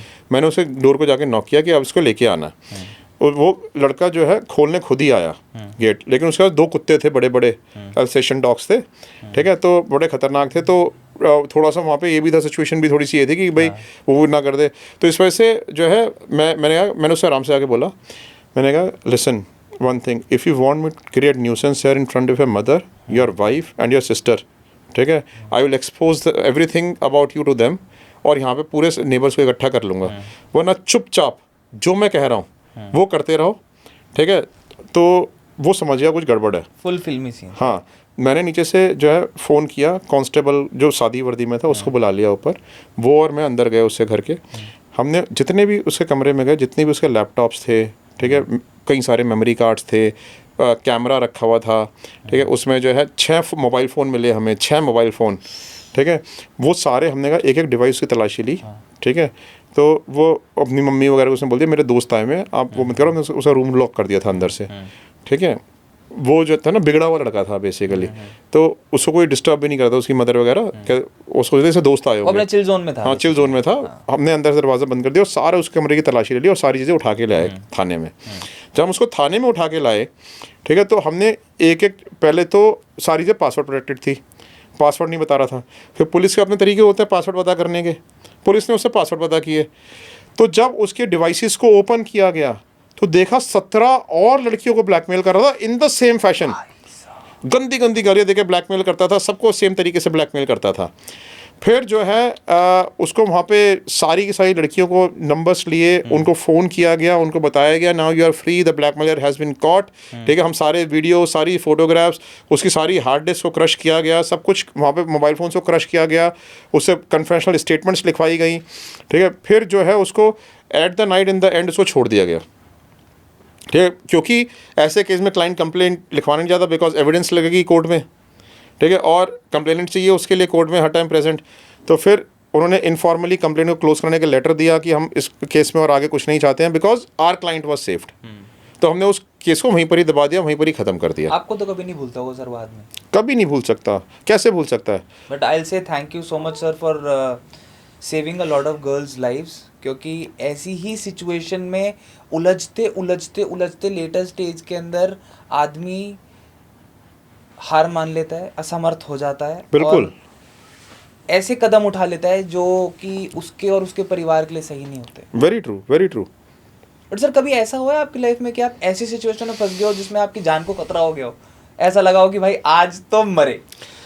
देखो, एक केस ऐसा हुआ था, इनफैक्ट दो जगहों पे ऐसा हो चुका है हमारे साथ। ठीक है, जहाँ पे हमारे को बिल्कुल लाइफ थ्रेटनिंग रिस्क हो गया था। एक केस तो ऐसा हुआ कि, अच्छा आपने मेरे से एक क्वेश्चन पहले ही पूछा था जहाँ पे आपका क्लाइंट गलत होता है। ठीक है, और आप वो मिसअंडरस्टैंड कर लेते हो उसको। ये एक वैसा केस भी है, इसमें दोनों चीज़ें आती हैं, लाइफ थ्रेटनिंग भी और ऐसा भी जहाँ पे आपका क्लाइंट गलत था और हमसे इंटरप्रिटेशन गलत हो गई क्लाइंट की। हमारे पास एक कॉर्पोरेट आया, कॉर्पोरेट का एमडी था वो। कॉर्पोरेट जो था इंडियन एमडी था basically, not the owner of the company abroad की थी, बट इंडिया में उसको basically it is a corporate managing director बना रखा था। मैनेजिंग डायरेक्टर आया, कहता है जी हमारी कंपनी के सीक्रेट्स लीक हो रहे हैं। ठीक है, हमने कहा कि अच्छा, तो कहते हैं कि मुझे जो है अपनी सेक्रेटरी के ऊपर शक है कि वो सीक्रेट्स लीक करती है कंपनी के। ठीक है, और वो जो ना हमारे बिजनेस कंप्यूटर से जाके मिलती है, आप उसको फॉलो करो और ये पता करो कि भाई वो कहाँ कहाँ पे जाती है, किस किस से मिलती है। ठीक है, और किस कंप्यूटर से मिल रही है। अब उसने अपनी अथॉरिटी भी अपनी कंपनी से दी, कंपनी से पेमेंट भी ट्रांसफ़र करवाई, सब कुछ करवाया, तो हमें लगा बिल्कुल जेन्युइन केस है। हमने उस लड़की को फॉलो करना शुरू किया। अब हमने देखा कि 2-4 दिन फॉलो करने का, that she is meeting her boyfriend, they are having drinks together in the car, they are smoking together. ठीक है, हमने क्लाइंट को बताया कि भाई they are smoking together, they are having, वो तो ऐसे से अपने बॉयफ्रेंड से मिल रही है। कहता है मुझे इसी का वीडियो चाहिए, इसी का वीडियो चाहिए। यही मोमेंट थी मेरी, यही मोमेंट थी। उसी एंग्जाइटी देख के मुझे ऐसा लगा इसको बॉयफ्रेंड से मिल रही है, इसको क्यों वीडियो चाहिए इसको तो कॉर्पोरेट केस था। ठीक है, हाँ, मैंने इसको इसका क्यों वीडियो चाहिए। ठीक है, तो कहते हमने जो है ना हमने उसको वीडियो दिया नहीं। ठीक है, हमने अवॉइड किया, हमने कहा कि देखते हैं इसको। फिर जो है ना हमने कहा जी आज वीडियो बन नहीं पाया इसका, हम ले नहीं पाए इसका वीडियो। ठीक है, अब जो है 2-3 दिन बाद फिर वो कहीं किसी से नहीं मिलती थी, 3 दिन बाद फिर अपने बॉयफ्रेंड से मिली। वो जाके इस बार वो होटल में जा रहे थे साथ में। ठीक है, जब हमने उसको बताया कि भाई ये कहीं और कुछ नहीं कर रही, ये ऐसे बॉयफ्रेंड से मिली है होटल में जा रही है, ओ माय गॉड बताओ कौन से होटल में है, ये है वो, एकदम एजिटेट हो गया और बॉयफ्रेंड के साथ मुझे इसका वीडियो चाहिए।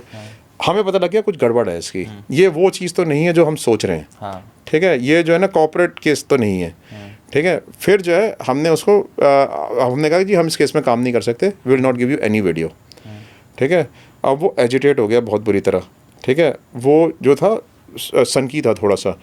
उसने क्या किया कि मैं ऑफिस में बैठा हुआ था, वो हमारे ऑफिस में अपने 2 गनमैन को लेके, ठीक है, मेरे ऑफिस में एंट्री कर गया। मेरा बहुत बड़ा कैबिन है, मेरे को ऑफिस में कैप्टिव बना लिया। अच्छा, क्या होता है कि बाहर वालों को लग रहा है अंदर मीटिंग चल रही है, बंदी बना लिया। हाँ, बाहर वालों को चल रहा है मीटिंग चल रही है। ठीक है, सो काफ़ी देर हो गई मुझे बंदी बना के, और मुझे वीडियो चाहिए। मेरा सारा ऑफिस छान मारा, मेरे सारे क्या ड्रॉस खोल के देखने लगे, मुझे गन पॉइंट पे रखा हुआ था कि कहाँ पर वीडियोज़ हैं। मेरे लैपटॉप की एक एक वीडियो खंगालने लगे, वहाँ पे आके टीवी तोड़ दिया, गुस्से में ये सब कर दिया। ठीक है, तो और मैं अकेले था अंदर, दोनों ने मुझे गन पॉइंट पे ले रखा था। ठीक है, अब क्या है कि मैं इशारा भी नहीं कर रहा, जब काफ़ी देर हो गई। ठीक है, तो मेरे कैबिन में ना जब मैं बाहर नहीं निकल रहा था, बाहर वालों को भी शक हो सर बाहर नहीं निकल, काफ़ी देर हो गई। मेरी वाइफ मुझे कॉल कर रही थी, मैं फ़ोन नहीं उठा पा रहा था उस टाइम पे, they were not letting me pick up the call. ठीक है, सो मेरे कैबिन में बग्स और सीक्रेट कैमरास लगे होते हैं। तो मेरी वाइफ ने मुझे सीक्रेट कैमरे पे देखा that they have held me captive. ठीक है, तो इमीडिएटली मेरी वाइफ ने कॉल किया पुलिस में ठीक है, पुलिस में इतने और नीचे जो है बिल्डिंग की सिक्योरिटी को इन्फॉर्म किया, उनको इन्फॉर्म किया, ऑफिस के स्टाफ को, ऑफिस के स्टाफ ने खटखट करनी शुरू करी, तो उनको पता लगा कि कुछ पंगा हो गया, बाहर कुछ पता लग गया है। ठीक है, उन्होंने क्या किया, ऑफिस से मेरी DVR निकाली, DVR जिसमें कैमरे में रिकॉर्डिंग हो रही थी, और वो DVR लेके वो जो है उसको अपने गनमैन के साथ वो चला गया। ठीक है, एंड हमने जो है थाने में FIR रजिस्टर कर दी, और FIR बड़ी स्ट्रॉन्ग रजिस्टर हुई, बड़े स्ट्रॉन्ग सेक्शंस लगे उसके ऊपर। ठीक है, और जो उसके 2 गनमैन थे वो तो उस दिन अरेस्ट हो गए। ओके, हाँ हाँ, वो तो दे वर सेंट टू जेल। ठीक है, ये भाग गया वहाँ से। ठीक है, फिर जो है जब ये भाग गया तो इसकी वाइफ मेरे पास आई 15-20 दिन बाद। ठीक है, ये अरेस्ट नहीं हो पा रहा था, आके मेरे पैर छूने लगी, माफ़ी मांगने लगी अपने हस्बैंड के बिहाफ पे। फिर कहती है कि मेरे को तो पहले से ही शक था कि इनका इस लड़की का अफेयर चल रहा है, और जो है ये अफेयर के लिए इन्वेस्टिगेशन करा रहे थे। ओ भाई साहब, this is like crazy, this crazy. ठीक है, सो तब जो है जब उसने आंखों से रोई, आंसू से रोई, वो मेरे सामने माफ़ी मांगने लगी, उसने कहा हमारी ज़िंदगी ख़राब हो जाएगी। ठीक है, तब मैंने सबसाइड कर लिया अपने आप को, फिर मैंने उस केस को ज़्यादा परस्यू नहीं किया। सर दिस इज़ लाइक मतलब क्या सिचुएशन है ना, मतलब आप किसी की मदद करने के लिए निकले हो, Yes. राइट? Yes. और उसका पर्सनल वेंडेटा कुछ और था, जिसकी हाँ, वजह yes. से वो इतना ज़्यादा एग्रीवेट और एग्रेसिव हो Yes. गया कि अगर सिचुएशन और ज़्यादा बदतर हो तो गोली वोली चला देते, कुछ भी कर सकता था उस टाइम पे। यस, वो तो टाइमली एक्शन मेरी वाइफ ने उस टाइम पे लेके पुलिस को बुला लिया। ठीक है, otherwise anything could have happened. Sir you were on the safer side. ऐसा सोचने वाली बात है ना कि कितने लोग ऐसे होते होंगे जिनके साथ जिनके पास ऑलरेडी बैकअप नहीं है। बिल्कुल, तो डेफिनेटली जान से हाथ को। हाँ हाँ बिल्कुल। और फिर उसके बाद see you have to take precautionary actions also. कितने टाइम तो मैं PSOs के साथ रहा, ऑफिस में हमें गनमैन रखने पड़े। सर मैं ना आपसे इतनी देर से कन्वर्सेशन करने के बाद मैं सोच रहा हूँ कि यार detective spend their lives reading others, right? लोगों से बात करना, लोगों से कन्वर्सेशन करना, लोगों के साथ इन्वॉल्व रहना, and I think it all comes with a cost. मतलब कहीं ना कहीं ऐसा नहीं लगता कि that you have lost the ability to trust people easily? कहीं ना कहीं ऐसा नहीं लगता कि आपकी पर्सनल लाइफ भी इससे इफेक्ट कर रही है? क्योंकि you see people through facades very quickly. कभी कभी ऐसा लगता होगा ना, घर पे बैठे बैठे काम वाली इधर से इधर गई और नज़र जा रही है, कुछ उठा के तो नहीं लेके। वैसे मैं एक बात बताऊं, हाँ हमारे जो सर्वेंट्स हैं ना, हाँ, जितना शक हम उनके ऊपर करते हैं उससे ज़्यादा वो हमारे ऊपर करते हैं कि कहीं हमारे फ़ोन में कुछ हटा दे।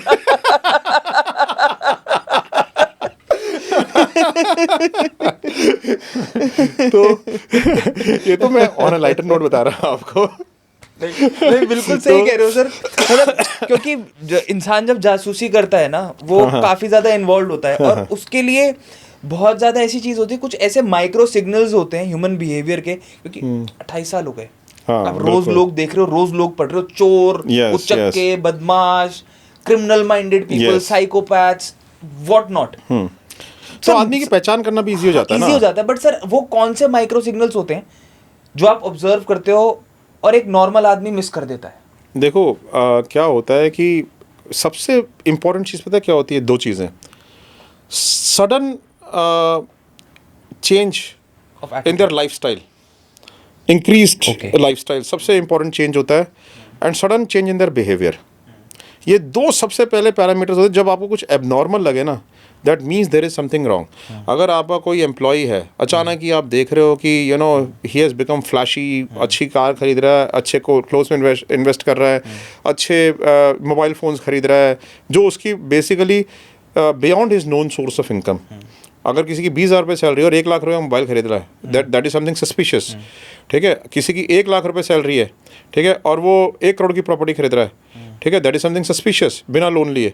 ठीक है, किसी 1 करोड़ रुपये की सैलरी है, ठीक है, और उसने 50 करोड़ की प्रॉपर्टी खरीदी है, दैट इज समथिंग सस्पिशियस। ठीक है, तो बेसिकली क्या है कि जितनी उसकी औकात है, अगर वो उससे ऊपर जाके कुछ भी कर रहा है, that is a first signal to check.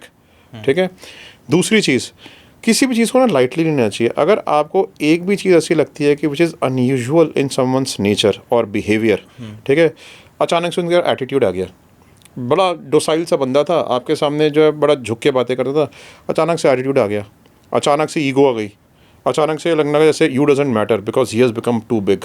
Basically red flags को इग्नोर नहीं करना चाहिए। रेड फ्लैग्स कोई भी हो, छोटे छोटे रेड फ्लैग को भी इग्नोर नहीं करना चाहिए। If you are suspicious about the smallest of the thing before the cancer grows, ठीक है, उसको वहीं पर ही किल कर देना चाहिए, ठीक है। तो इसलिए अगर ज़रा सा ही मटर ना, वहीं पर ही plug the gap when the gap is small.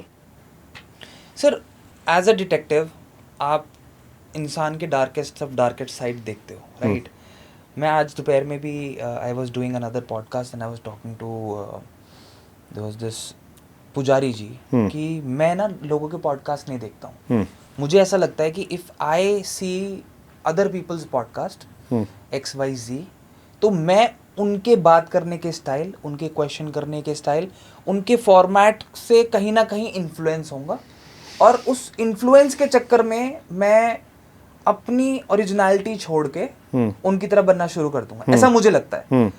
And there is a very famous book, यहाँ सामने भी रखी है, जोसेफ मर्फी की बुक है, सॉरी जोसेफ मर्फी नहीं, डेल कार्नेगी की बुक है, how to win friends and influence people, right? जो कहती है कि you can influence people and people get influenced very easily.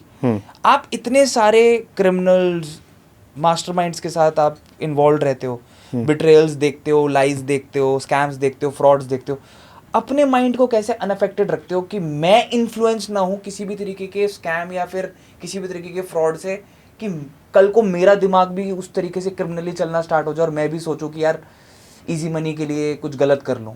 बहुत अच्छा क्वेश्चन है। पता क्या होता है, मॉरल्स और एथिक्स, ठीक है, हर किसी में नहीं होते। इस दुनिया में ही लोग क्रिमिनल्स भी हैं और इस दुनिया में ही लोग रतन टाटा जैसे ही पैसे हुए पैदा हुए हैं जिन्होंने बिजनेस जो किया है ना एथिक्स के बल पे किया है, ठीक है। बेसिकली हम ना बड़े स्ट्रांगली एथिक्स में बिलीव करते हैं, ठीक है। We believe in karma, we believe कि अगर हम किसी का बुरा करेंगे तो हमारा बुरा ज़रूर होगा। हम लोग इसीलिए कोशिश करते हैं कि इस दुनिया में ना हमें ऐसा लगता है कि पैसा कमाने की कमी नहीं है if you are really working ethically and if you are able to gain trust of people, ठीक है। चोरी करके, डकैती करके, लोगों को ब्लैकमेल करके, बहुत सारी छोटी छोटी डिटेक्टिव एजेंसीज हैं जो लोगों को ब्लैकमेल करके ही पैसे कमाती हैं, ठीक है। अग्री करता हूँ हाँ, इस चीज़ को, ठीक है। और ये लोग पूरी इंडस्ट्री का नाम बदनाम करती हैं, ठीक है। लोग सोचते हैं सारी डिटेक्टिव ऐसे होते होंगे। कितने लोग हमारे पास आते हैं, कहते हैं जी अगर आप सामने वाली पार्टी के साथ जाके मिल गए तो, ठीक है। तो बेसिकली क्या है कि ये तो लॉयर्स भी कर सकते हैं, ठीक है। तो फिर लॉयर्स लाइक मुकुल रोहतगी, अगर आप उनको हायर करोगे, will you ever do it? No, because he follow certain ethics and morality, ठीक है। सिमिलरली कुछ एथिक्स और मोरालिटी हम लोग फॉलो करते हैं। हम लोग ये सोचते हैं कि किसी को हार्म करके, ठीक है, आपको पैसा कमाने की क्या ज़रूरत है, जबकि इतनी सारी अपॉर्चुनिटीज़ हैं जब आप किसी की हेल्प करके पैसा कमा सकते हो। ट्रू। सर एक मेरे दिमाग में सवाल आया, बड़ा थोड़ा वियर्ड है और हो सकता है कि कहीं ना कहीं इस सवाल से आपका जो बिजनेस है, राइट, उस पॉइंट ऑफ व्यू से भी लोग सोचें कि यार क्या डिटेक्टिव्स इस तरीके से भी सोचते हैं। तो आई रियली वांट कि if you don't want to answer this question, is completely up to you.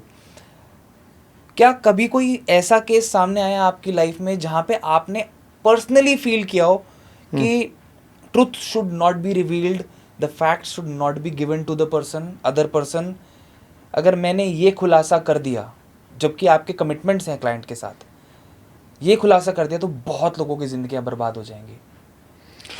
देखो मैं आपको एक बात बताता हूँ, अगर डॉक्टर कैंसर पेशेंट से हाइड करेगा ना या उसका रिलेटिव हाइड करेगा तो कभी ठीक नहीं हो पाएगा पेशेंट, ठीक है। जब कोई बीमारी अगर आपके शरीर में लग गई है, आपको ठीक करने के लिए बीमारी का डायग्नोज होना बड़ा ज़रूरी है, ठीक है, वरना बीमारी ठीक ही नहीं होगी, ठीक है। तो बेसिकली आप जो, अगर आप सपोज़ करो आप ये सोचते हो कि भाई आपने ये पता कर लिया कि कोई आपके पास आदमी आया और आपको ये पता लगा कि उसकी वाइफ का किसी और एक्स्ट्रा मैरिटल अफेयर चल रहा है, और क्योंकि उसका घर ना टूट जाए इसलिए आप उसको बताते ही नहीं हो, ठीक है। Are you honest to your profession? Are you ethical? What the person is paying to you for to know the truth? हमारा काम है सच प्रोवाइड करना, ठीक है। लेकिन अनएथिकल ट्रुथ नहीं होना चाहिए। अनएथिकल ट्रुथ मतलब कैसे? जैसे कि उसने हमारे को किसी और पर्पज से हायर किया, ठीक है, बट वो इन्फॉर्मेशन कोई और चाह रहा था, वो हमने उसको रिवील नहीं किया। Right right, now I get it, yes. तो इट मैटर्स कि आपको क्या इन्फॉर्मेशन पहुंचानी है क्या नहीं. What ever falls under ethical boundaries you should do for your clients. What your client is paying you for you should deliver to that thing to your client. It is your responsibility, it's your duty. That is what we are paid for. True. I think it's all about ethics, correct. Moral कि भाई this is my profession, ठीक है. वो वाली बात है ना, अगर घोड़ा घास से दोस्ती करेगा तो फिर खाएगा क्या? नहीं, इट इज़ नॉट अबाउट घोड़ा घास से दोस्ती करेगा. हम लोग बहुत फ्री कंसल्टेंसी भी देते हैं लोगों को. कई बार तो मेरी वाइफ बोल देती है मुझे कि आप तो जो है ना कितने क्लाइंट्स को सिर्फ फ्री कंसल्टेंसी दे के वापस भेज देते हो. ठीक है, लेकिन मैं उस केस में कंसल्टेंसी देता हूँ जिस केस में मुझे ऐसा लगता है कि इसको ज़रूरत नहीं है. अब एक हमारे पास एक आदमी आया, वो कहता है जी मेरी वाइफ जो है वो जो है ना मुझे उसके कैरेक्टर के ऊपर डाउट है. ठीक है, वो जो है वो किसी भी आदमी को जो है ना घूर के देखती है. सामने बालकनी में एक आदमी आता है, हमेशा उसको देखती रहती है. जब वो आता है बालकनी में, कपड़े धोने के बहाने से बालकनी में चली जाती है. ये हो जाता है, वो जाता है. मैंने उसको समझाया, काउंसिल किया. मैंने कहा कि सी जैसे हम आदमी होते हैं ना वैसे लेडीज़ भी होती हैं. ठीक है, it is not a harm. ठीक है, वो रॉबर्ट नहीं है, she is a human being, she is a born human being. ठीक है, अगर एक आप आदमी होकर एक लड़की को देख सकते हो, ठीक है, तो क्या वो एक लेडी होकर एक आदमी को नहीं देख सकती? इसमें व्हाट्स द हार्म? किसी की भी वाइफ कर सकती है. और उसने कहा जी वो जो ना वो साइट्स बड़ी देखता था. कहता जी पे जो ना मुझे ऐसा लगता है मेरी जो वाइफ है उसकी वीडियो बनी हुई है. मैंने कहा आपने उसका फेस देखा है? मैंने कहा आ रहा है उसका फेस? कहते नहीं आ रहा. कहते मैंने कहा क्या किस चीज़ से लगता है? कहते फिगर मेरी बिल्कुल वाइफ की जैसी है. मैंने कहा दैट इज़ योर इल्यूजन.